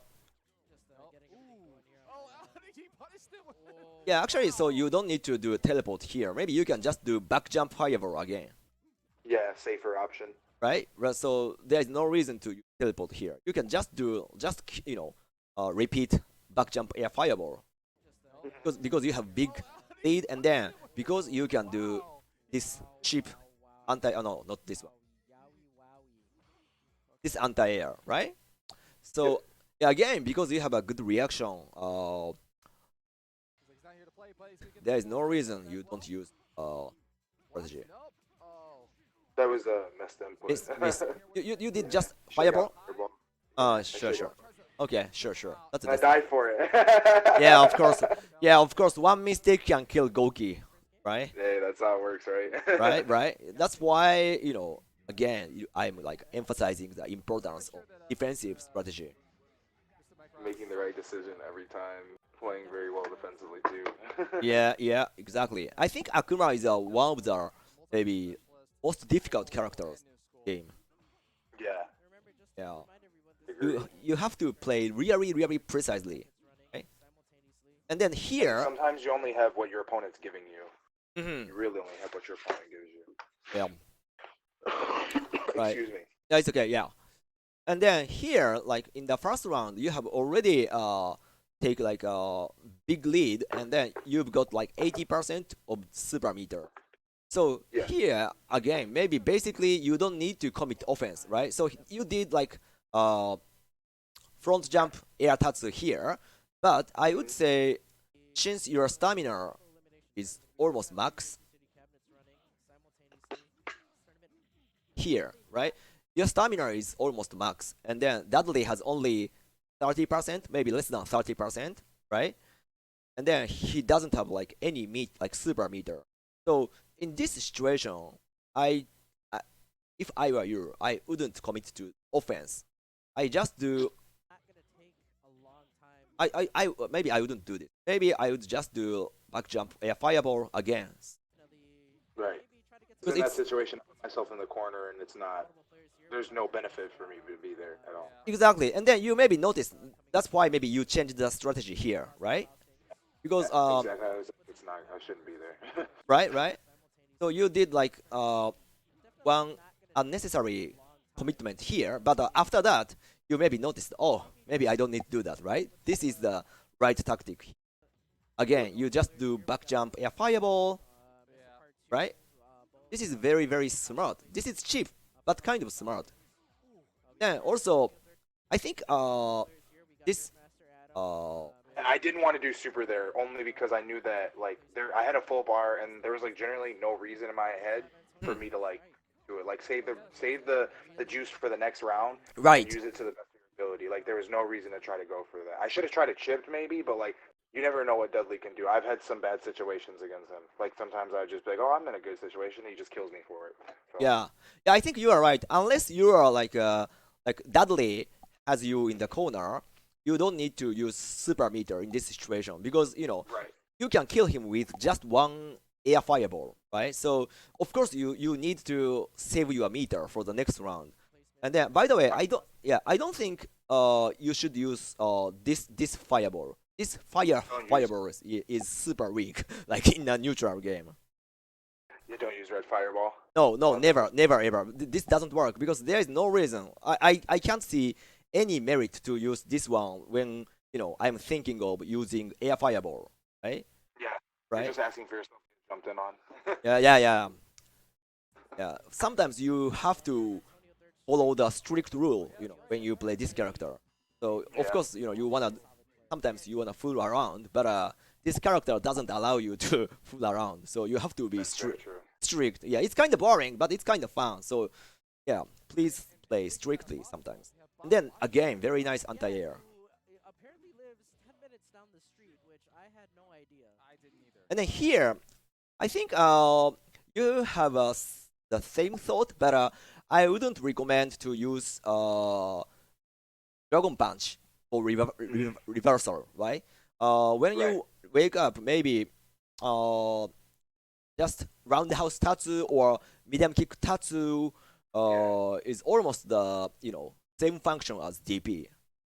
I wanted DP to super here because I had a very good intuition that he was gonna press a button, Sure. but when I drummed it, I goofed it Okay. up. But yeah, no, I completely understand that because it could have went south really quickly. You know, Got it. Got it. could That, have could yeah. have walked into my range and then just like done something really hefty for damage. Got it. Yeah, that makes sense. And then also, if you want to do like DP into super, you should use light punch DP, right? Because even when you miss the cancel, that light punch DP can like get knocked down, right? More damage. Yeah. And then more damage. And then also it's invincible as well. Yep. Yeah. All right. But yeah, okay, that makes sense.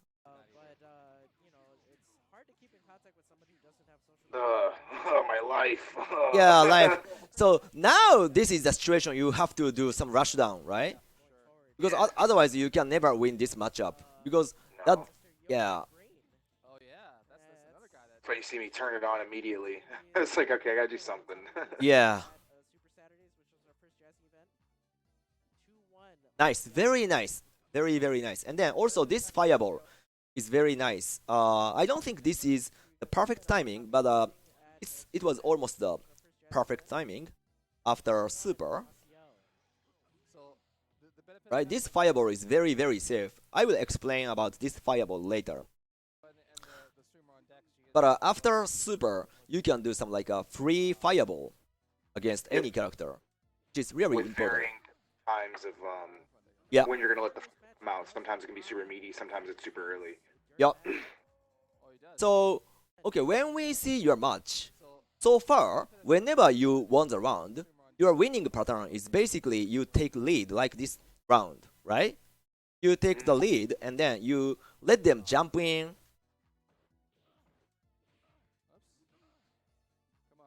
or and so you when you take the lead, you like just throw air fireballs and then you are kind of teasing your opponents. Then you don't Yep. you don't commit to some offense, and then eventually you're gonna win the round, right? Yeah, because their mind's a little distracted. It gives me another reason to go, not necessarily to always go for something else, but it allows me to show like this person is specifically honed in on looking for my fireballs. You know, Right, like right, okay, so they've forgotten about the crouching medium kick. exactly. This is Yep, exactly. what happened. So that means when you have a really strong defensive style, which also allows you to some like a surprise attack, right? Mhm. That's why like defensive style is really important for Akuma. People are thinking Akuma is a really offensive character, which I wouldn't disagree. But also to me, he is the best defense in the game, I would agree. right? That's Yes, really yeah. What is? He can play he can get away from you easily. Yeah, exactly. Yeah. He's a That's- very slimy character in my opinion. yeah, exactly. Very slimy. That's why his stamina is set at the lowest in the game, right? Yeah. Otherwise, I was looking at it not too long ago. The varying health values. Uh-huh. It's not just health values with just like the way the game is. It's like with taunts. uh-huh. And I think there are characters in this game who have like 3 times the amount of health. You think about it, like even Chun-Li with one taunt, with the right taunt, with the back thrust taunt, Yeah. is like 1400. That's Oh. almost double, a little under, but you know that's a considerable amount. You got to fight almost 2 Chuns. Yeah. Very rare situation, but Yeah. Kind of funny something thing. to keep in mind. Right. Exactly. That's true. We're gonna get this a better setup. This is our first time kind of doing this full setup here at the Candy Cave, so kind of had to work out a few kinks. But I was eating a lot of buttons there. Yeah. Kind of trading for no reason. Yeah.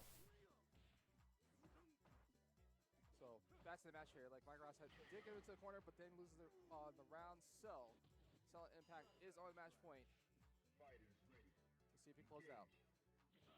He has at least a meter to work with. So And then this is also very small point, but here you did standing medium kick, and then somehow it beat like his Dudley's some normal, but this standing medium kick is this is very Really good. yeah, this is very effective against Shoto or Chun-Li or like those characters. But against Dudley, this doesn't work. The reason is he has standing roundhouse, which can easily beat this move, right? Yeah, he can easily just whiff punish me and get a really big combo. Yeah, For throwing out. I'm extending my hurt boxes, so I have to be really careful about that. right. Yeah, Especially because it's like a mid-range body poke, so it's really easy for him to counter poke. yeah. Right, exactly. So yeah, this time somehow this hit, but I wouldn't recommend to use this one. If you really want to use some like a ground normal, maybe uh crouch medium kick and very rarely standing roundhouse does work. But yeah, when I play Ryu, I use standing roundhouse a lot because Dudley has a very like a low jump, which which can be like beat by my roundhouse. So it's a kind of good strategy. But I recently realized the beauty of that button, right, especially for him. Dudley also is kind of a fatter hitbox standing on the ground too. yeah, And the way exactly. that move in and out, it's very easy for him to accidentally get hit in the face by the Yeah, heel of your foot. exactly. Yeah, exactly. And then even Goki's roundhouse can beat Dudley's standing roundhouse as well. It depends on the range, but most of the cases like Goki's roundhouse can beat Dudley's roundhouse. So not only this matchup, but like for every matchup, the most important thing is which normal you can use, and then which normal you cannot use this matchup. Yeah. Right? This is very important because it totally depends on you who you are fighting. And then this case, of course, you can do approach medium kick because Dudley is really bad at low forward or sweep, right? Because he doesn't have any sweep basically, and Basically. right. And then also standing roundhouse sometimes it works. So, but other than that, you can't do standing medium kick or like a standing spears. You know, those moves never work against Dudley. Really slow, easy for him to move around. Right. Yeah, again, you did nice Shoryu, Mike Ross is on point with those super, quick nice that hit. punish. He was trying to bait the very, he didn't get it. With low instead of high. And then So this is the situation you wanna use air fireball mode, right? You are doing a little bit, but you didn't stick with this style. Sometimes you commit to offense, and then sometimes you do air fireball. Playing very lame. Just Yeah, very lame. Yeah, playing very lame. But I like this sequence though. Here you are throwing so many fireball, and then finally you hit super, right? This is really good. 1 second. But here again, there is no reason to commit to the offense, right. right? Yeah, look at that. What? Take that back just a second. I know. Yeah, look at that. Look at that. Like it was one hit. Counter. The one more. No. 2 hits. Look two at hits. look at this damage, right? Like this backswing bro is a super broke move, so this is so strong, and then it actually takes maybe 30% of your stamina, Yeah. So- That's ridiculous. right? That was like what? That was less than 10 seconds. Yeah, that was less than 10 seconds. I lost all that life. 78. I Yeah, think that happened. Right here, exactly. Right? before in 10 seconds I lost like 50% of my health. Right. So Exactly. not good. Maybe we want to compare the stamina, this stamina to the previous stamina. Now we have only 40%, but as you said 10 seconds ago, you have this stamina, right?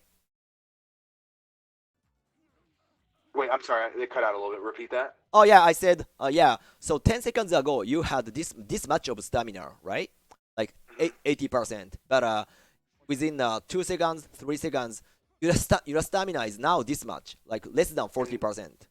Yeah, and they were both situations that, looking at it, like, theoretically, I didn't have to do anything. Like, I walked into both of those. Hmm. I was trying to be offensive for the sake of being offensive. Yeah. The first one was like a love tap, and the second one was like me getting hit with a belt, so it hurt a lot more. Yeah, right. So again, now your stamina is this much, but 10 seconds ago your stamina is this much. And then you you landed super. So now you have to realize this is the time to use like defensive mode, right? Mhm. I should just neutral jump and throw fireballs. Yeah, right, exactly. Yeah. And just readjust spacing slightly. And then here again, of course you want to kill your opponents, but here you did like this one is a forward like overhead, but overhead is slow, and then also when you get parried, you're gonna die. So basically, I want you to maybe stick with kind of lame play, and then also again this half circle fireball super weak, so there is no reason to use this one. Actually, you got punished, Yeah, hard. right? Could have died. He could have just done dash and a super and killed me. Yeah, exactly. And then instead, what saved your life is actually regular fireball. Here we go. This is so strong. I think one thing that like changed my mind on fireballs was to stop looking at them as just like fireballs and more so as like an extended hurt box that you cannot really be hurt from. And you can, there's just very rare situations. But the more I looked at it like that, the extended poke, it helps you kind of like in rounds and certain. I mean, that is a dangerous situation, but they're not gonna expect those things in certain situations. Yeah. Oh, that was bad. Yeah. So yeah. So okay, my wrap up of this match is A, you have a really good reaction, and then you have a solid style, right? But at the same moment, B, you sometimes like do unnecessary offenses, right? So Yeah. like I think this is a really small tweak. Maybe you might not want to do some lame play, but I don't think it's lame. It's cool to save your life and then stick with Yeah. the perfect style, because what Goki players need to do is a perfect play. Otherwise, you can never win. You are not Chun-Li. You are not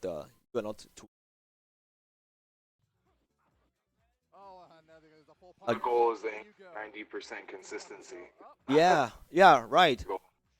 I don't call it lame, right? And then even here, the reason you got hit by his launcher is because you commit offense here, right? You're trying the crouching heavy, yeah. Yeah, I mean, Oh no. no. I was trying to parry right there. Right. And playing parry game with him is not worth it. Because I lose if I get hit. I lose a lot of life. Right. Yeah, yeah, that's true. But my point is, in this situation, there is already no reason to commit offense, right? Because again, your meter is almost like 100%, and then your stamina is more than 60%. Then Dudley maybe would die with like just one Shoryu super, right? But you jumped in and then you got hit by this one, and then you got hit by this one. Yeah, me jumping in that situation led to me forcibly getting mixed. Yeah, exactly, exactly. So basically, you wanted to let him, commit suicide, but instead you just committed suicide by yourself over here. Yes. This is a really bad strategy. So to me, third strike is all about letting your opponent commit to the suicide. Otherwise, you can't win. I could have literally won that match. Yeah, exactly. I think technically you are winning. And then here I will show my match. This might be a little bit like a jerk behavior, but No. yeah. So this is me playing Goki in a tournament. They're also versus Dudley.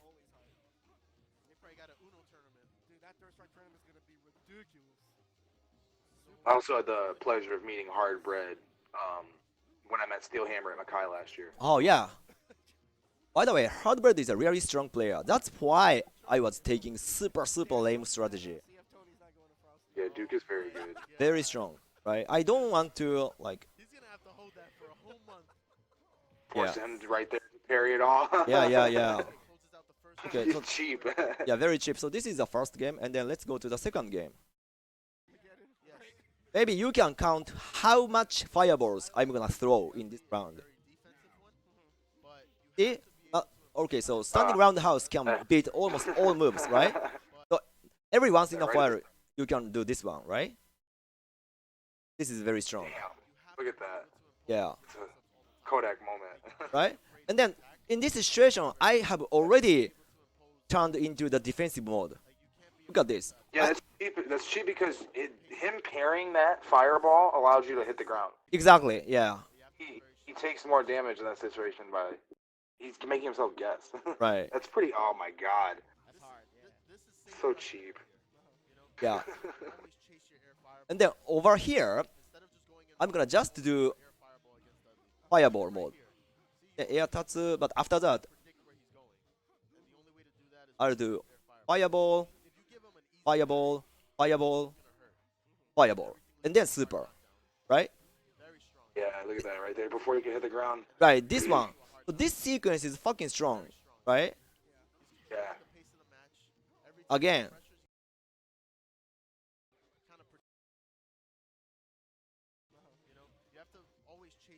From here, you have super big lead, right? So I threw fireball, fireball, right? And then fireball, then fireball, fireball. And then super, right? Yeah. And now you're back on offense. Yeah. Safely. So this way, Dudley has a really hard time to approach to Akuma, right? Well, look at that. Nice. Yep.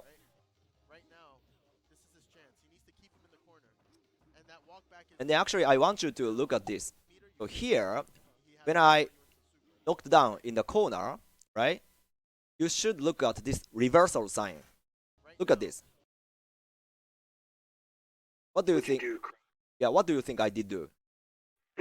Probably DP. No, I this would is say probably. yeah close, but not enough. This is actually demon flip. Oh, you did reversal demon flip. Reversal demon Trying to- flip. Yeah. Oh, So you have to keep this one in your mind. To me, the strongest defense option in the corner is always reversal demon flip, right? Because right. It gets you for free. yeah, and then it's gonna like make you like airborne in one frame, which means you don't get hit by big combo, right? Oh, that makes sense when you think about it. Right? But it's so why didn't I think of that? You know, that's very smart. That's very smart because yeah. Yeah. I mean this move is really underestimated, but this move is the most important move in the corner, right? People are thinking, Yeah. oh, teleport is strong, oh, DP is strong. Nope, the strongest move is this demon flip, because if like opponents do some meaty, maybe you have to eat some small damage, but it's not super risky. right. Look at Especially here. against a character like Dudley because he's not juggling you off every normal. Say as if you're fighting somebody like Necro. Exactly. So you can't do it against Necro. You said really good point. You shouldn't do this one against Necro, but you can do it against Dudley. And then one more interesting thing is even when Dudley do like meaty crouch roundhouse, which is basically a launcher, right? Right. Even this launcher won't hit against reversal demon flip. Really? So you just flip away. And Yeah. now they're in the corner. Exactly, and then you can just escape from the corner within like 20 or 25 frames, which is ridiculously strong. Yeah, half a second. And then this is kind of like a worst case scenario because I got hit by meaty normal, but which is okay. Look at this damage. I didn't eat big damage here. I ate maybe only 3% or 5% of damage, right? I didn't get hit by like a backswing bro or some crazy launcher or whatever, right? So Right. this option is very strong. And then what I want to explain is how safely I'm playing with this character. right? So maybe not so many people are aware that I used Demon Flip over here, even when people are watching my play behind me at the venue. Maybe nobody notices, but this move is really strong. That's why I wanted to explain. And that walk back is good at keeping him in the corner. You can reversal corkscrew. Then again here, Yep. my mind is already set in defensive mode, Player, do I want to waste the right? punish? Right, It's a lot of no need for you to go. Right, exactly. One overhead super against Goku takes like 40 damage or something. That's a great trade for Dudley. Wow. And then I did, Nice. Yeah. yeah, because yeah, because like the same as you, I smelled some like offensive, yeah, like Smell feeling. the blood. Yeah, exactly, Smell the exactly. blood. Yeah, exactly. And then the reason was kind of obvious because let's maybe And you have to like Reversal corkscrew. 20 You seconds. basically made him waste his super when you think about it. You took a small bit of damage for On block and Tatsu, right? Yep. like right here, And you Yeah. have to like determine as a Dudley player, do I or want right to after it. I'm just throwing the air fireball again and again, and then I do, of course, anti-air. Then again fireball. Goku takes like 40 damage. This is a very smart option from Duke. Dudley? But since I have thrown already more than 10 fireballs, of course, he wants to catch me, right? That's why he wants to do melee. Then also that's why I did random DP when I'm Right. waking up, right? So Right. like overall, like defensive style is gonna really help you, like not only for your defense but also for your offense. This is the key, like of Goki's gameplay. So now textbook. So this is the like a kind of basic strategy. So when you take big lead like this, can you see the slide? Yeah, definitely. Yeah. So now, So, yeah. Go you ahead. want me to read it or? Yeah. Read it out. Okay, so cruising mode base strategy. Yeah. Starting with back jump flight fireball. Yeah. It's that little box says can't walk in, let me jump in. Right. Exactly. Because obviously the fireball is in front of his face, and then he can't walk. Therefore, he really needs to jump in, right? And then what's gonna happen next?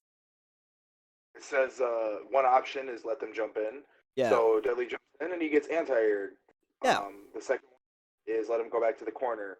That gives you the ability to basically press your advantage and get the real estate, which, as it says under the bottom, your opponent is not him, but screen. Yeah. You better defend your positioning on the screen is really important for yourself, for Goki, because Yeah. you're moving all the time. Exactly. Basically, Goki is a real estate salesman, right? So you have to keep your real estate here, right? You don't want to give it to your opponents. And then the next slide. This is after like you hit the fireball, regular fireball. Like only one fireball, can make this big pushback, which means you can start over the cruising mode here, right? Yep. So Play lame again. yeah, play lame game. Play lame, but play intelligently. This is a really intelligent gameplay, right? And then this one is actually what you were talking.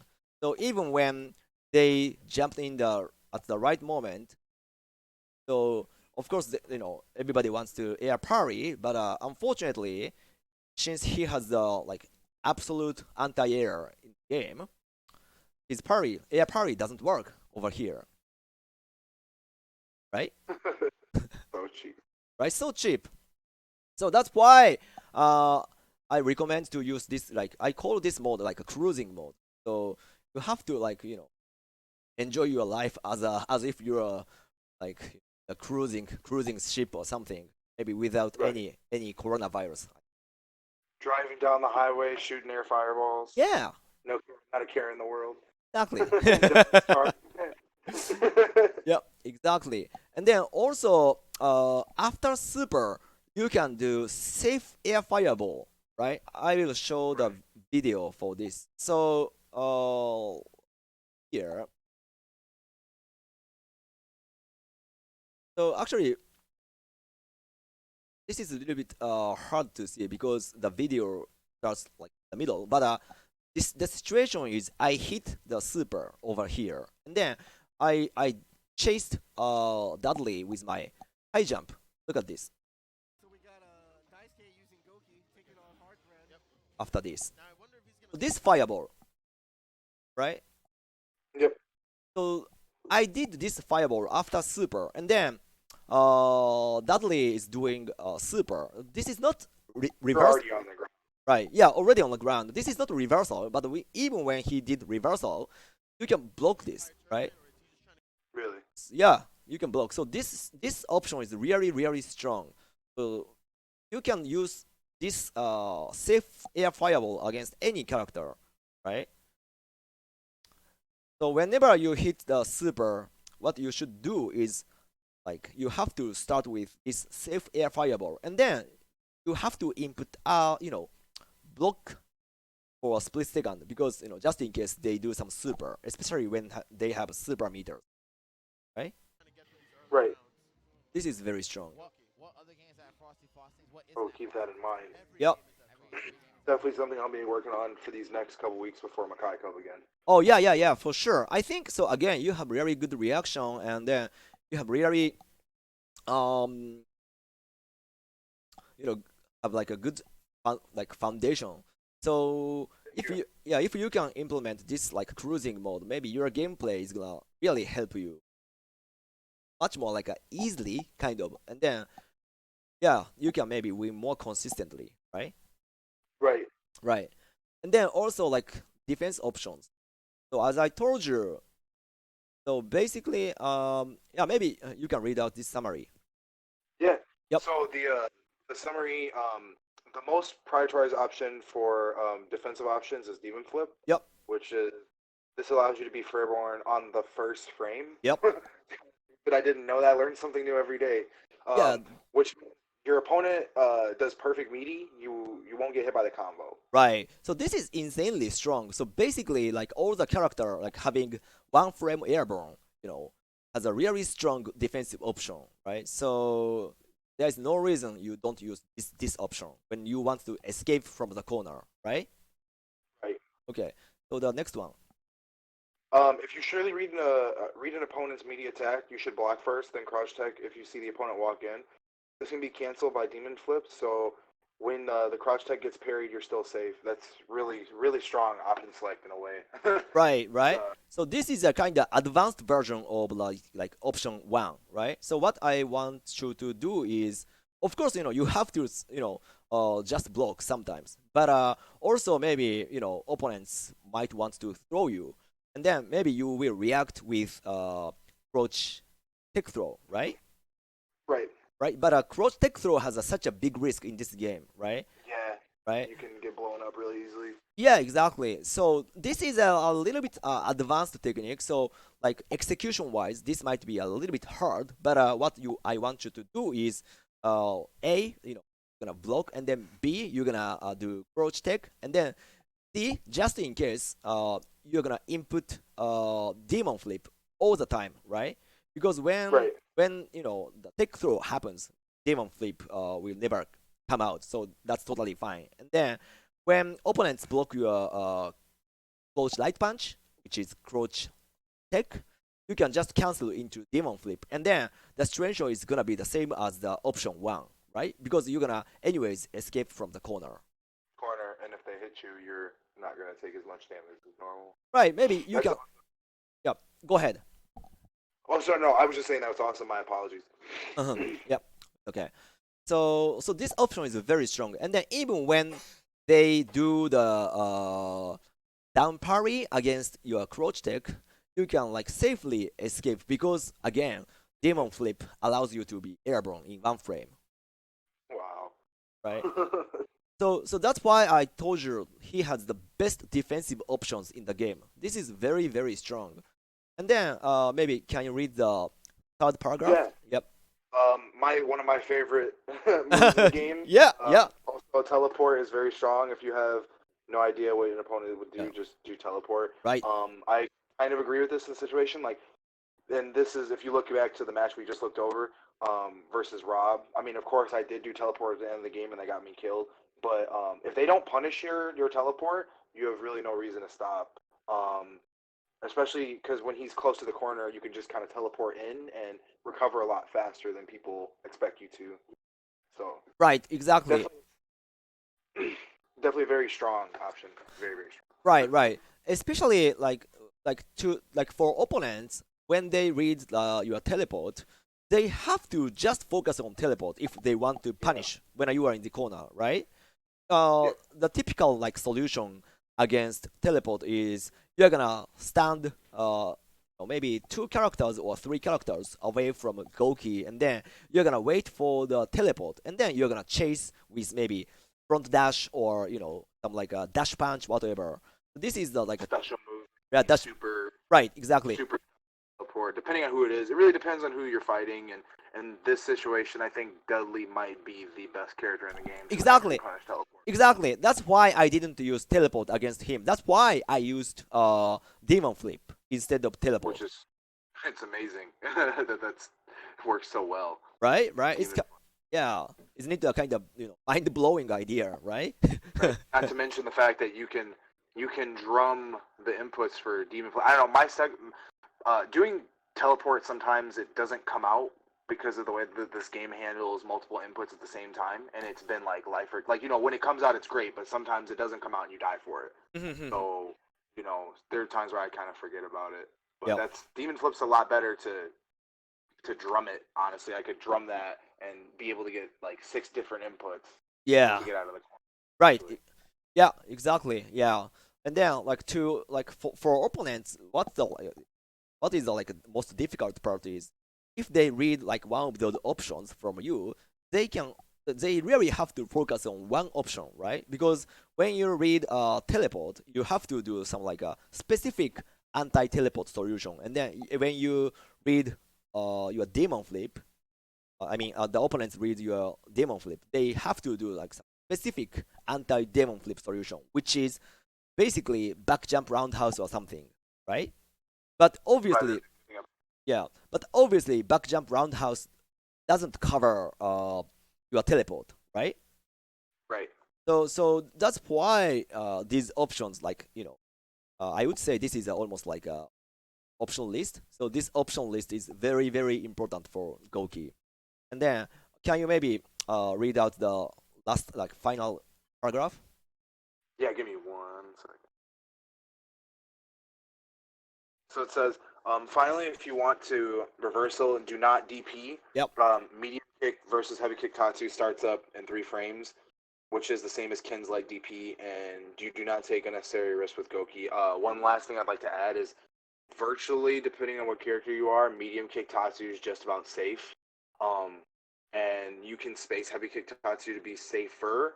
Not as safe as medium kick Tatsu, but like it's generally the better option to do versus than DP because you're airborne. If they hit you, you really don't have much to lose. 9 times out of 10, when I get a reversal Tatsu and they hit me out of it, we both I usually hit them one way and then they hit me back a little bit and we return to neutral. It's not like as if I do DP and then with heavy punch DP, sometimes only the first hit hits. Yeah, that's terrible. When your second and third go to the air and you're like, oh, I'm dying. Yeah, you're dying. Yep. Yeah, you got it. Yep. So the point is you have to mix those because every option is very, very useful. So the point is how to mix up those. But of course, you want to prioritize some options. So maybe you can start with demon flip first, and then maybe you can see how your opponents can react. In other words, if your opponents never punish your demon flip, you can maybe repeat demon flip until your opponent is gonna die. No, right? you stop it. Right. All right. Okay. So I think we might be running our time, but let's go to the next one. So next one is this is also this is combo or Frosty Faustings, excuse me. it's okay, yeah. Versus Tom, right? Yes. Okay.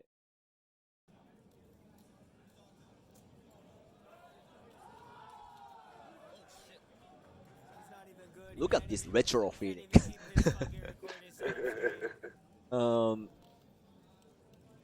Oh It's cam footage, but it's not shaky. yeah. Yeah. Oh, I can work on getting it. by the way, didn't you say like you have some like a struggle against Makoto, right? Yeah. Yeah. There was the big thing versus Makoto is that when you look at it on paper, the win conditions are very apparent. I think I forget who it was I was talking to. I think Steelhammer about it, and he put that in my mind, reinforcing like win conditions and being aware. Makoto's win condition in this match is the fact that she can land when she lands her grab with Super R2. If she has Super R2, she kills me. Yeah. No ifs, ands, or buts. That is something that as an Akuma player you have to be very aware of. So you get caught slipping in 1 second and you're dead. So it was really frustrating to go to tournament and play really well, or feel like I play really well, and then get grabbed once or twice and die for it. So that's one of the reasons why I struggle with that. But over the course of time fighting, each Makoto player is different. Some players really like to grab, some players will Karakusa you. The conditioning is just, you have to take what you get. So it's kind of dangerous to play with. Obviously, it's one of his hardest matchups, but I still have never felt like this is not something that's out of my reach. Like, I can do it. It's just you need to be playing. Like, I think there was a thing where it's like stick to the game plan and don't deviate from it. Because when I do deviate from it, one bad mistake, like I could try to go for a meaty setup and he could parry me on a guest parry and grab me and I die, and I'd feel dumb going home. Trust me. An hour drive home, I'm gonna feel stupid. Yeah, So- yeah. Sure, that's true. So, like my strategy against Makoto is basically again even when I play other characters, I really don't want to get in by myself because basically she has a really good mobility, but what she needs to do is basically front dash, right? Yeah. Yeah, so which means basically, at some point she really needs to do a front dash, and then like to me, this is an opportunity to beat Makoto, right? Because yeah, and then how I do is I can't react to her dashing. I think Frankie said the same thing in the first section today because her dash It's is like yeah. it's like a frame or two below what humans are actually able to react to. So Yeah, no, right. actually, like, you have to have good prediction and intuition to really deal with it. Yeah. Like you were saying, like to react to something of her animation changing. But Right. that's kind of dangerous in That's itself. very dangerous. Exactly. You said like prediction, like and then like instinct or maybe something. But also I wanna say what we need is actually strategy. So what I would do is instead of like reacting to her dashing, I'm basically mashing approach medium punch and then approach light kick. Yeah. Right? So are you buffering Tatsu or something behind that? It's a Or you just it's an advanced technique which I recommend you to do. But even like regular, I mean, single approach medium punch or single like approach light kick is enough. just enough to check her dashes. Right, because this range, after like you check her with your crouch medium punch and then crouch light kick, this range is very, very, very bad for Makoto. Yeah. Unless she has frame advantage. What I meant is basically her normals are very, very slow. Yep. Again, her normal is very slow, so maybe I'm gonna take out the frame data slide from last week. So look at this. So this medium punch and the medium kick, all of the medium punch and the medium kick, Slowest normals. right? Like everything is almost 8 frame or 9 frame, right? You can see here. And then Ken or Goki has like 6 frame startup approach medium punch, right? Right. So when you have like a frame advantage in that range, like after you hit crouch medium punch or crouch light kick, basically Makoto can't do anything.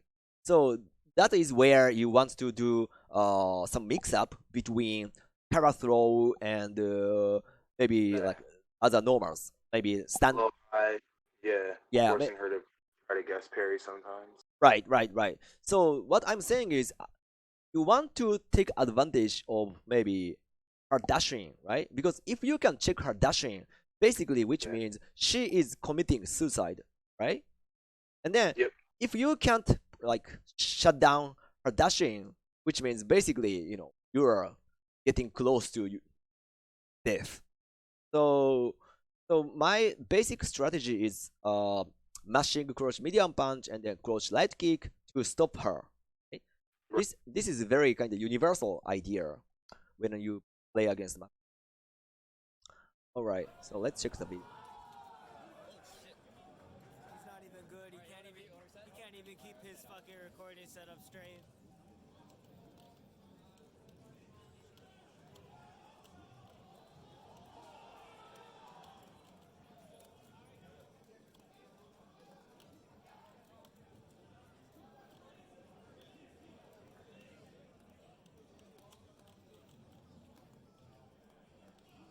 Did you maybe miss the super here? Yeah, Okay. I did. Okay, but when you want to do like DP into super, let's use light punch DP, right?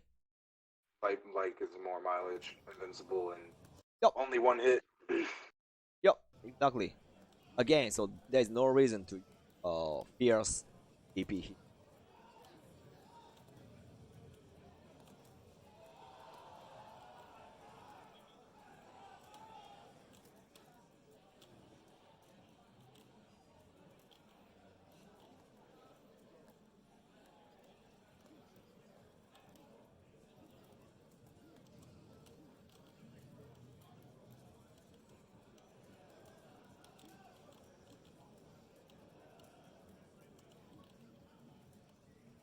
Okay, this very nice. Yeah. Then also the weak point Makoto is when she has to defend herself, especially in the corner like this. This situation, Makoto doesn't have so many options. Right. Her No reversal. yeah, no reversal, no like, and then her throw range is super short, and also her heartbox is very wide when she's crouching. So yeah, then actually you killed her in the corner, so this is very good.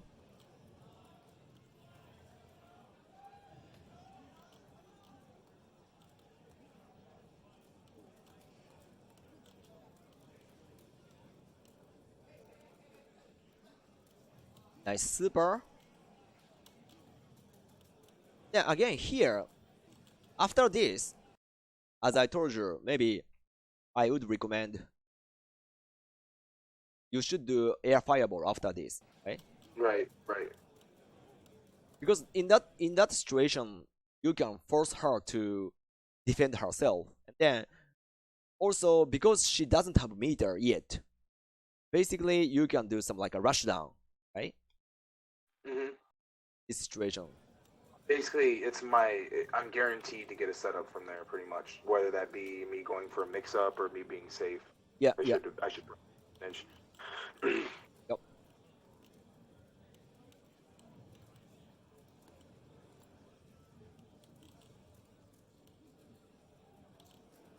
By the way, this situation is very scary, Yeah. right? Yeah, definitely. Right. So this situation, it looks like in favor of you, but in reality, it's not because now after you got hit by crouch medium kick, You could have dashed. yeah, because she can kill you with just one contact, which is light kick Hayate into super, yeah, I agree. right? So I this, agree. And the thing is, I didn't realize it till late that, and I didn't realize until the next round that he did not play Super Art 2. He played Super Art 1. oh, you didn't the whole notice that? Oh, okay. Yeah, I did not notice that till I actually got hit by the Super in the next game. Oh, okay, sure. So, I see. which was poor, mid my part, but Yeah.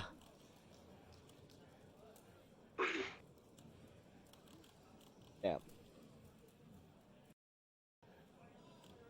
And then so far, I think maybe because you are thinking you are not so good at versus Makoto, I think you are kind of spamming uh, medium kick tatsu, roundhouse tatsu, the mid range, right?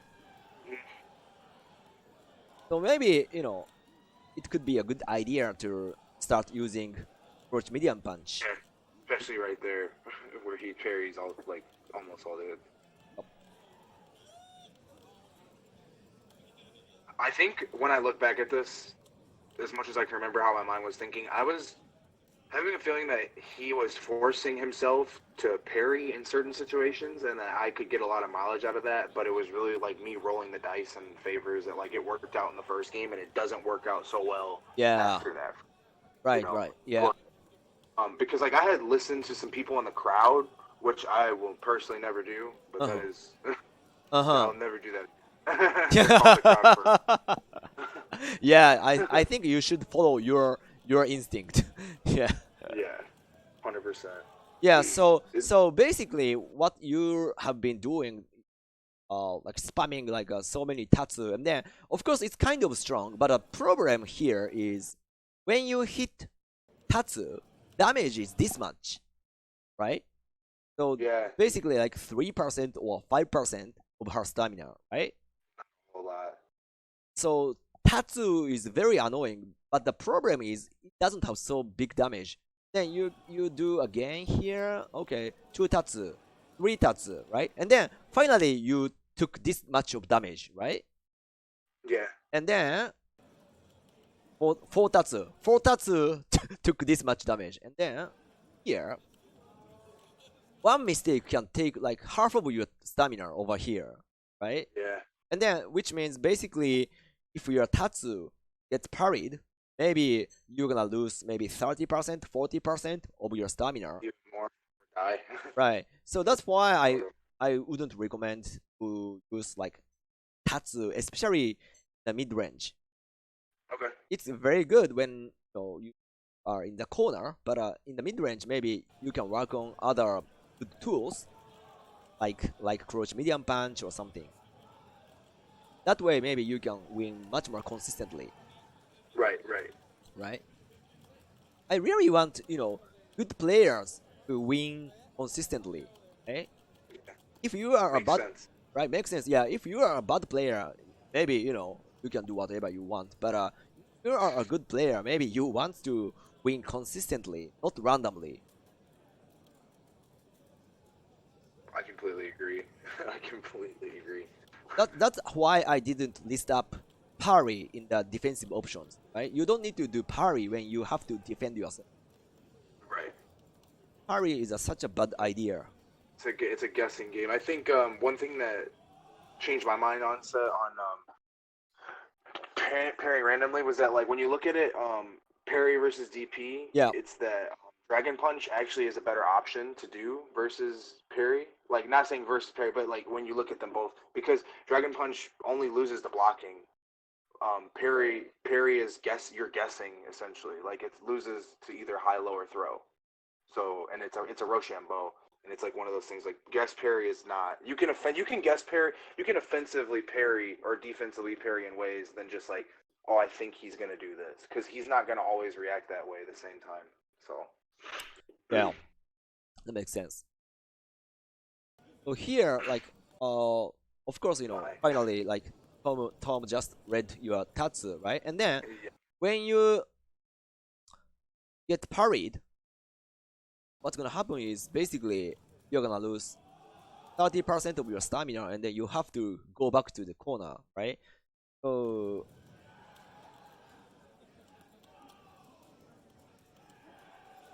also one more thing, when you want to win against Makoto, this is a crucial technique that you have to punish after Hayate on block. Yeah. Right? So what do you think is the best punish in this situation? Probably like crouching medium punch into like Tatsu. Oh yeah, good option. But it's very good. But I would say approach I mean, low forward into light kick tatsu is almost always optimal. Is that actually enough time to punish? Enough. I have to practice that. Enough time, right? There's enough time, yeah. And then the beauty of like low forward is sometimes when you blocked her Hayate in a far range, she's kind of pushed back, and then crouch medium punch doesn't reach to her. Right. That's That why, makes sense. right? Yeah, that's why I want you to use low forward, right? Then it's kind of tricky timing, but actually she has more than like 10 frame, I mean negative 10 frames or 11 something around there. So basically, if you practice it, you can easily punish it even in a fast sequence. So this is necessary. Otherwise, maybe you can never win against Makoto. Right.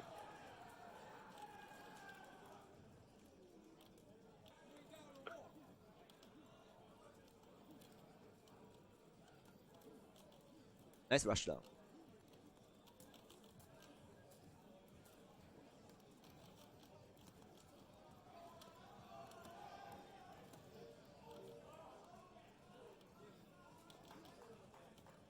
And corner is really, really hard, right? Yeah, he had me very scared of his situations, potential situations. Oops. That's because I mean, look at the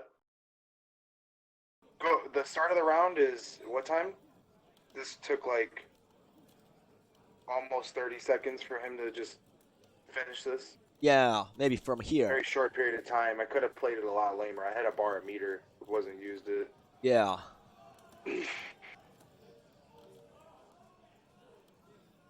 So maybe this is where you want to use demon flip.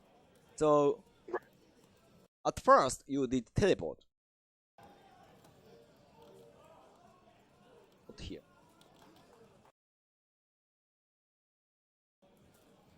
So at first you did teleport, which is great. Even though it wasn't reversal, this is good. And then secondary, you know, here, if you get, if you like, you know, got knocked down, maybe you want to do demon flip over here. That way, Get out of the yeah, exactly. smart. I appreciate that because the more you know. Yeah, yeah, Let's help a lot. right, I'm gonna keep that. right. All right. Okay, so I think pretty much like footage analysis done tonight, and then you don't know how much, like how many times.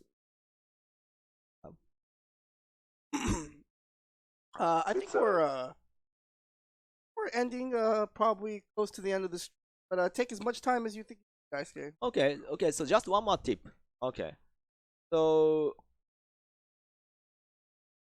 the footage analysis is done tonight, but this is a kind of like a tip, like about how to use dive kick, because maybe you know eventually you have to do some offense, some situations, right? Right. Tonight, basically, I explained how to like optimize your defensive style, right? Either like in the mid screen or in the corner, right? So basically, mid screen version is this strategy, cruising mode, and then corner options are here. But again, sometimes you need to like do some like offensive style, right? Then Right. and then maybe you want to use dive kick. So my question is like, what made the difference between these two? I think there's a couple things. Yeah.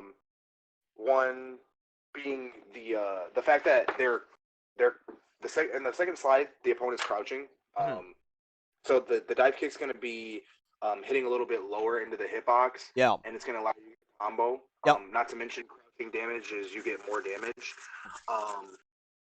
This Akuma player in slide A has dive kicked probably a little high, a little bit more easy to react to. believe it or not, I mean, for any Akuma players or aspiring Akuma players out there, he can do his dive kick extremely late, almost so late that you would not expect it to ever hit. And you got to use that to your advantage. Yeah. That's a good answer. Yeah, exactly. So of course you want to hit your dive kick, maybe under their like waist or something, right? Maybe you want to shoot for their legs or something, right? Mm-hmm. That way, for your opponents, it's hard to parry. And then one more thing I want you to notice is, like in the slide B, why it's gonna hit Ken is he's doing like some ground game, right? Yeah, So Ken is he's throwing out crouch. right. So go ahead. Oh, you continue. Yeah, so he's doing like crouch light kick. Actually, crouch light kick is not the best example, but what you want to shoot for is when Ken wants to do low forward, you want to hop on like with dive kick, right? Because basically dive kick can catch any kind of like a low forward in the game, and then all the dive kick characters want to do dive kick against low forward. That is their main purpose, right? Like even like twins, why they are using dive kick is they can do some like a whiff dive kick, which is very strong, but essentially they really want to do dive kick against low forward. That's why they pretend to do some ground game. Yeah. Right. So. Exactly. Right. Daisuke, I have a. Sorry, Daisuke, to interrupt. I have a very specific question. Yep. So what are some specific things that that Quentin can do to try and bait out that low? Because it's not something you can react to, right? You have to actually convince. You have to try and bait the opponent to shoot out the low forward. Like, what are some things that Goki can specifically get the opponent to press that? Yeah, that's a good question. So that's why I said you have to pretend to some ground game, right? So because today I explained versus Dudley, I didn't explain the ground game versus Shoto, right? But obviously like Shotos have a very strong low forward, which can also do some hit confirm. But if you do only ground game against Shotos, because your stamina is less than Ken, less than Ryu, right? Maybe it's not in favor of you, right? So the thing is, you want to do, you kind of want to pretend to do some ground game, like. I think a good answer for that was is demon canceling into demon flip, from like, for instance, like forcing them to go for throw mix-ups, so like short, crouching jab, and a crouching medium kick, and then trying to walk up and throw. There's a point where they're going to get conditioned to you and either react to the throw or start mashing buttons for keep you out of the range. And I would in those situations, I would condition them for that, and then do like crouching medium kick late, and then to switch up on them, I would do late cancel and the demon flip. To like bait out the low forward, because they're committed. They think I'm gonna walk forward, and it's like, ha. Yeah. That's a very good idea too. Yeah. So overall, what I want to say is that you can use dive kick, but this is not the first choice. This is almost like always the last option. After you do some like a good conditioning, like you can finally do dive kick. But before until you do some good like conditioning, maybe you should never do dive kick, right? Right. And then instead, maybe you want to do more like a slow game, like cruising game, maybe, which helps you more when you play. I'll definitely keep that in mind. Yeah. I think. Let me screenshot the slide. That one, the dive kick one. Oh, no worries. I'm gonna send you the slide later. So. Oh, I appreciate it. Yeah, of course. Yeah. All right. I think maybe pretty much that's it. All right. Thank you guys so much. Seriously. Of course. Yeah. The opportunity.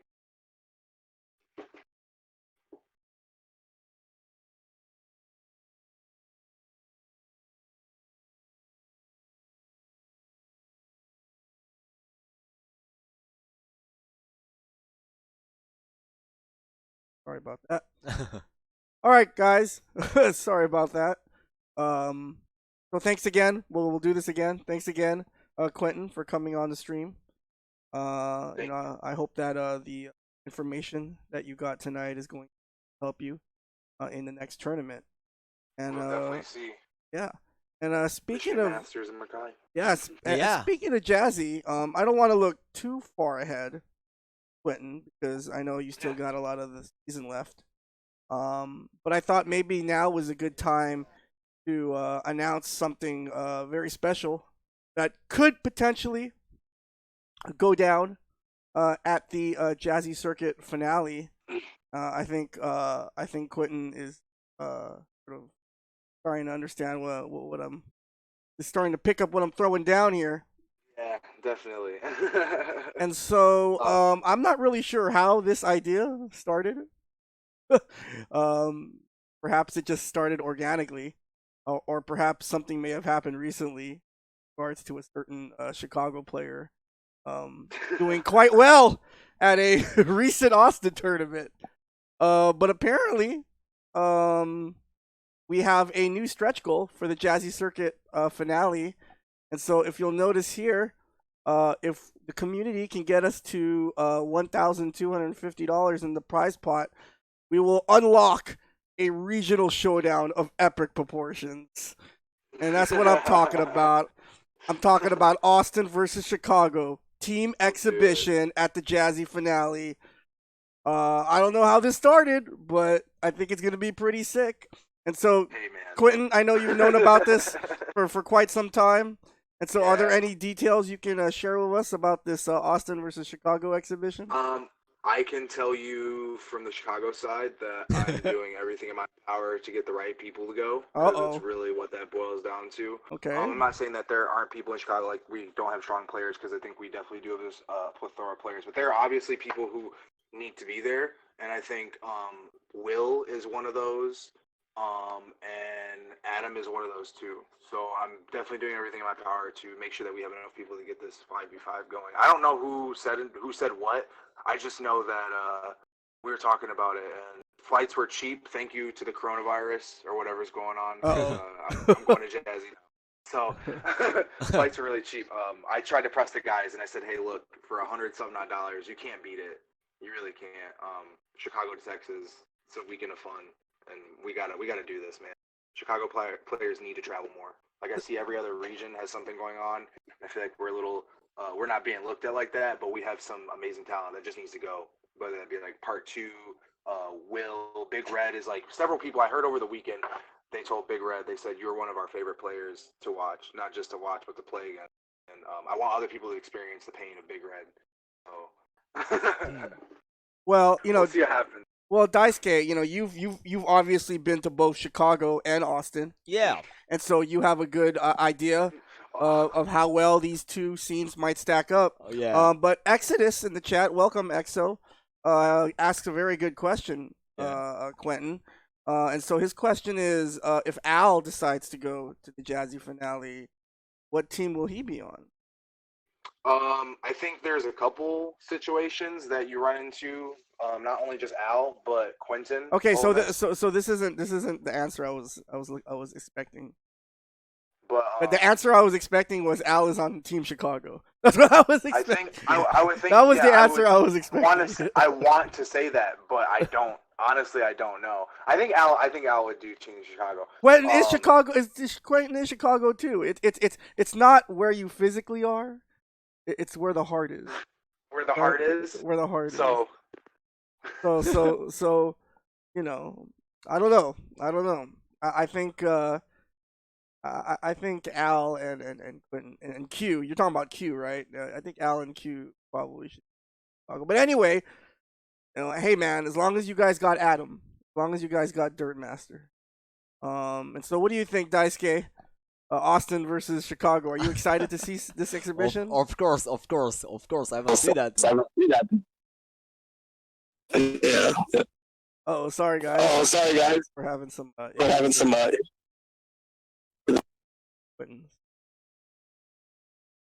Mike, are you still there?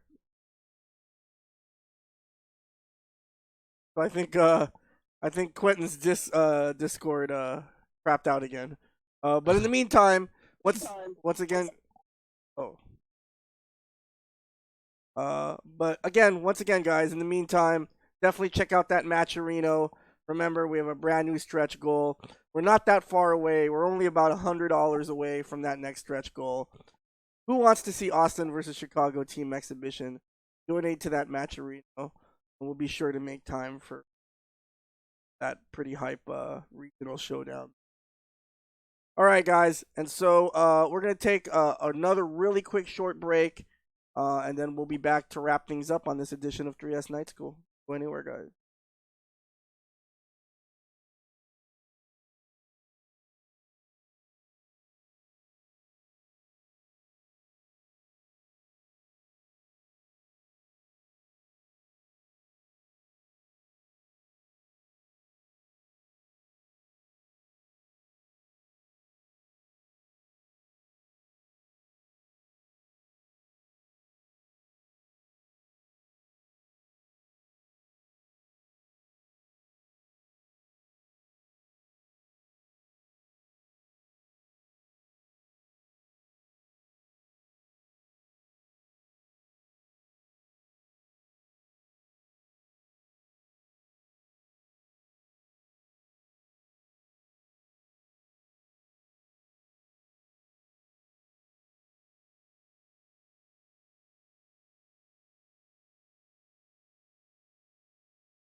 Mic check, mic check. Hey guys, Mutant XP back on the mic along with Daisuke. Daisuke, what a very informative night of 3S Night School. Thank you. That was some good stuff. Yep. Yeah, I hope like this is gonna help kind of aspiring players. And yeah, we gotta anyways keep doing, right? Yeah, definitely. And so remember, guys, if you are interested in appearing on a future episode of 3S Night School, all you have to do is fill out an application. Just go to tinyurl.com/3snight. I just realized, like an idiot, I forgot to put in the link to the bot command. My apologies for that. But definitely just check out that link, fill out the information. Back to you shortly. Remember, if you selected to come on the show, complimentary entry or Jazzy Circuit event of your. So, Daisuke, let's go ahead and take a look at some of the questions. Okay. Or we'll just take a look at one question since we're running out of time. But let's go ahead and take a look at a question that Hallery, our good friend Hallery from Great Britain, the UK Cool. Tour Strike scene, asked. Wow, that's really cool. And so thank you for watching. Daisuke, Hallery, one of the gutter trash kids, and so Hallery asks to basically Frankie Daisuke comment on. Oh, and by the way, for those of you who are wondering, Frankie had to leave the show. He had work tomorrow and bounce. Thank you to Frankie for being on the show, Daisuke. Yeah, for sure. Yeah, I mean, I want to have great players on this show. Definitely. Because it's hard to cover like all the characters by myself, right? I can cover, but it's a great help. And then I think each player, even top player, has different philosophy, different strategy. I mean, in a nutshell, there are so many similarity or commonality, but still I think each player has a different philosophy, so it should be a very good chemistry. We can talk together, about the same match. So yeah. Thanks, Frankie. Appreciate it. And so, Hallery asks, basically, asked if what your thoughts are on which super art choice photo would be best for the Urian match. I think versus Urian, both supers are maybe very, very strong.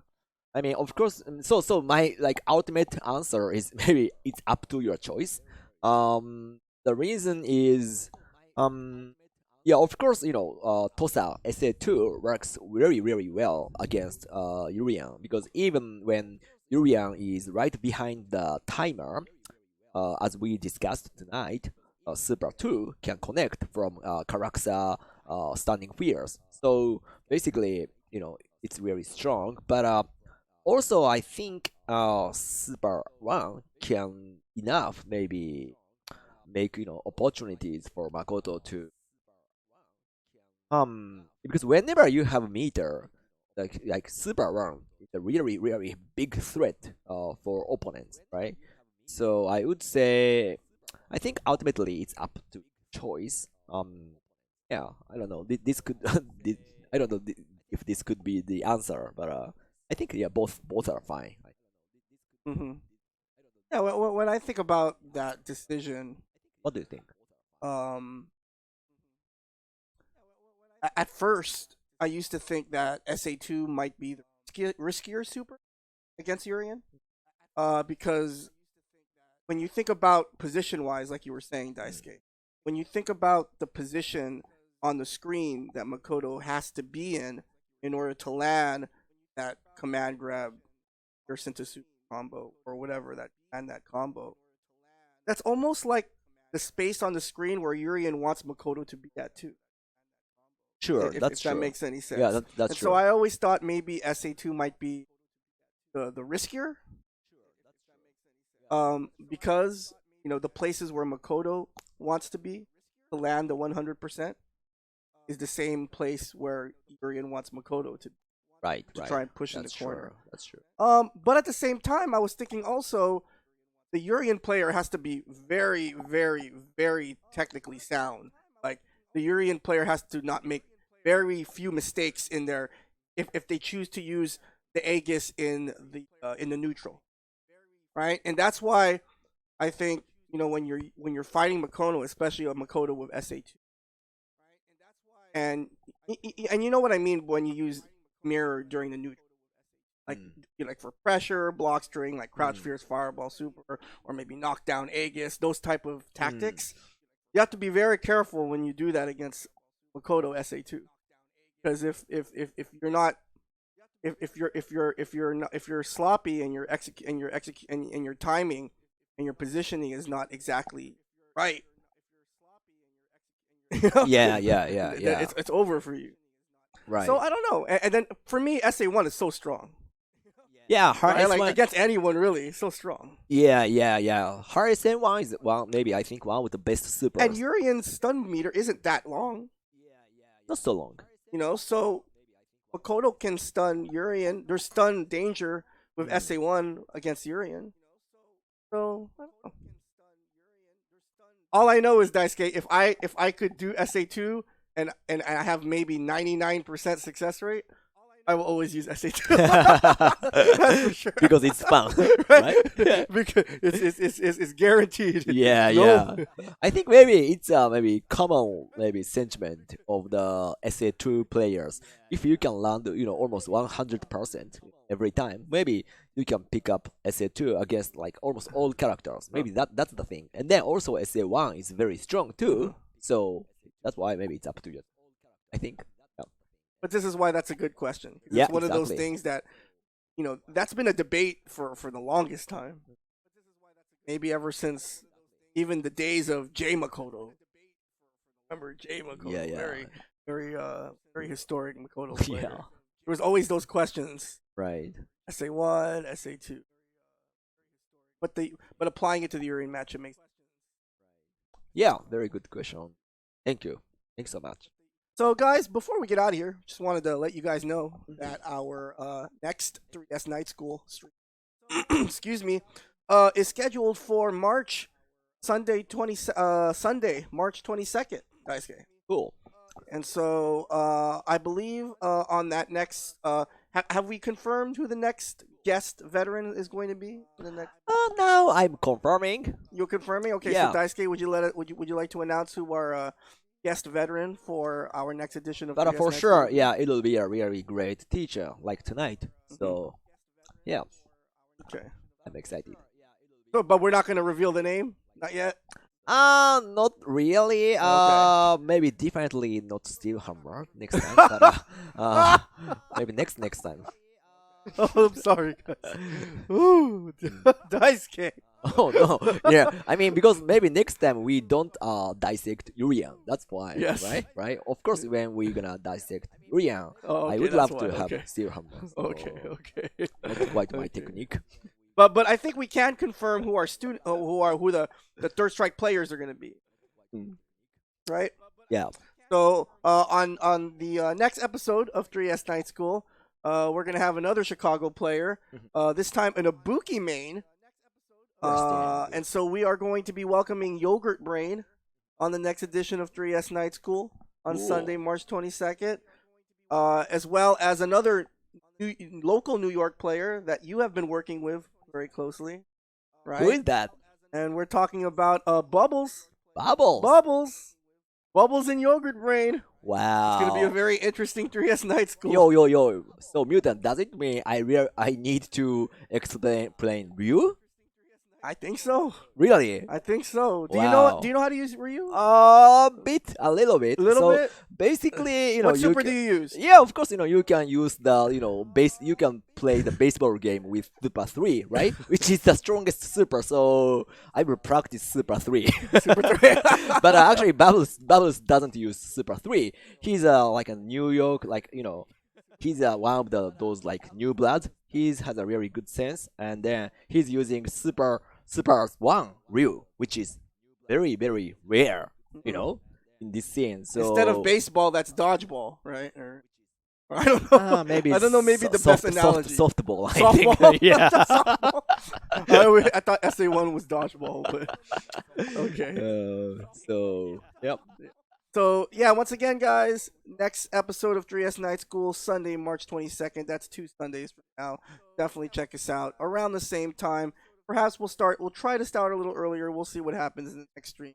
But once again, guys, thanks to all the streamers all the stream monsters who chose to stick around, and thank you, of course, Daisuke, for sharing with the U.S. Third Strike community, your perspectives and your knowledge. And once again, guys, before we get out of here, definitely check out Final Round. It's going to be the site of our next Jazzy Circuit Auto Qualifier. And it's all leading up to this, guys. Jazzy Circuit finale, June 12th to the 14th.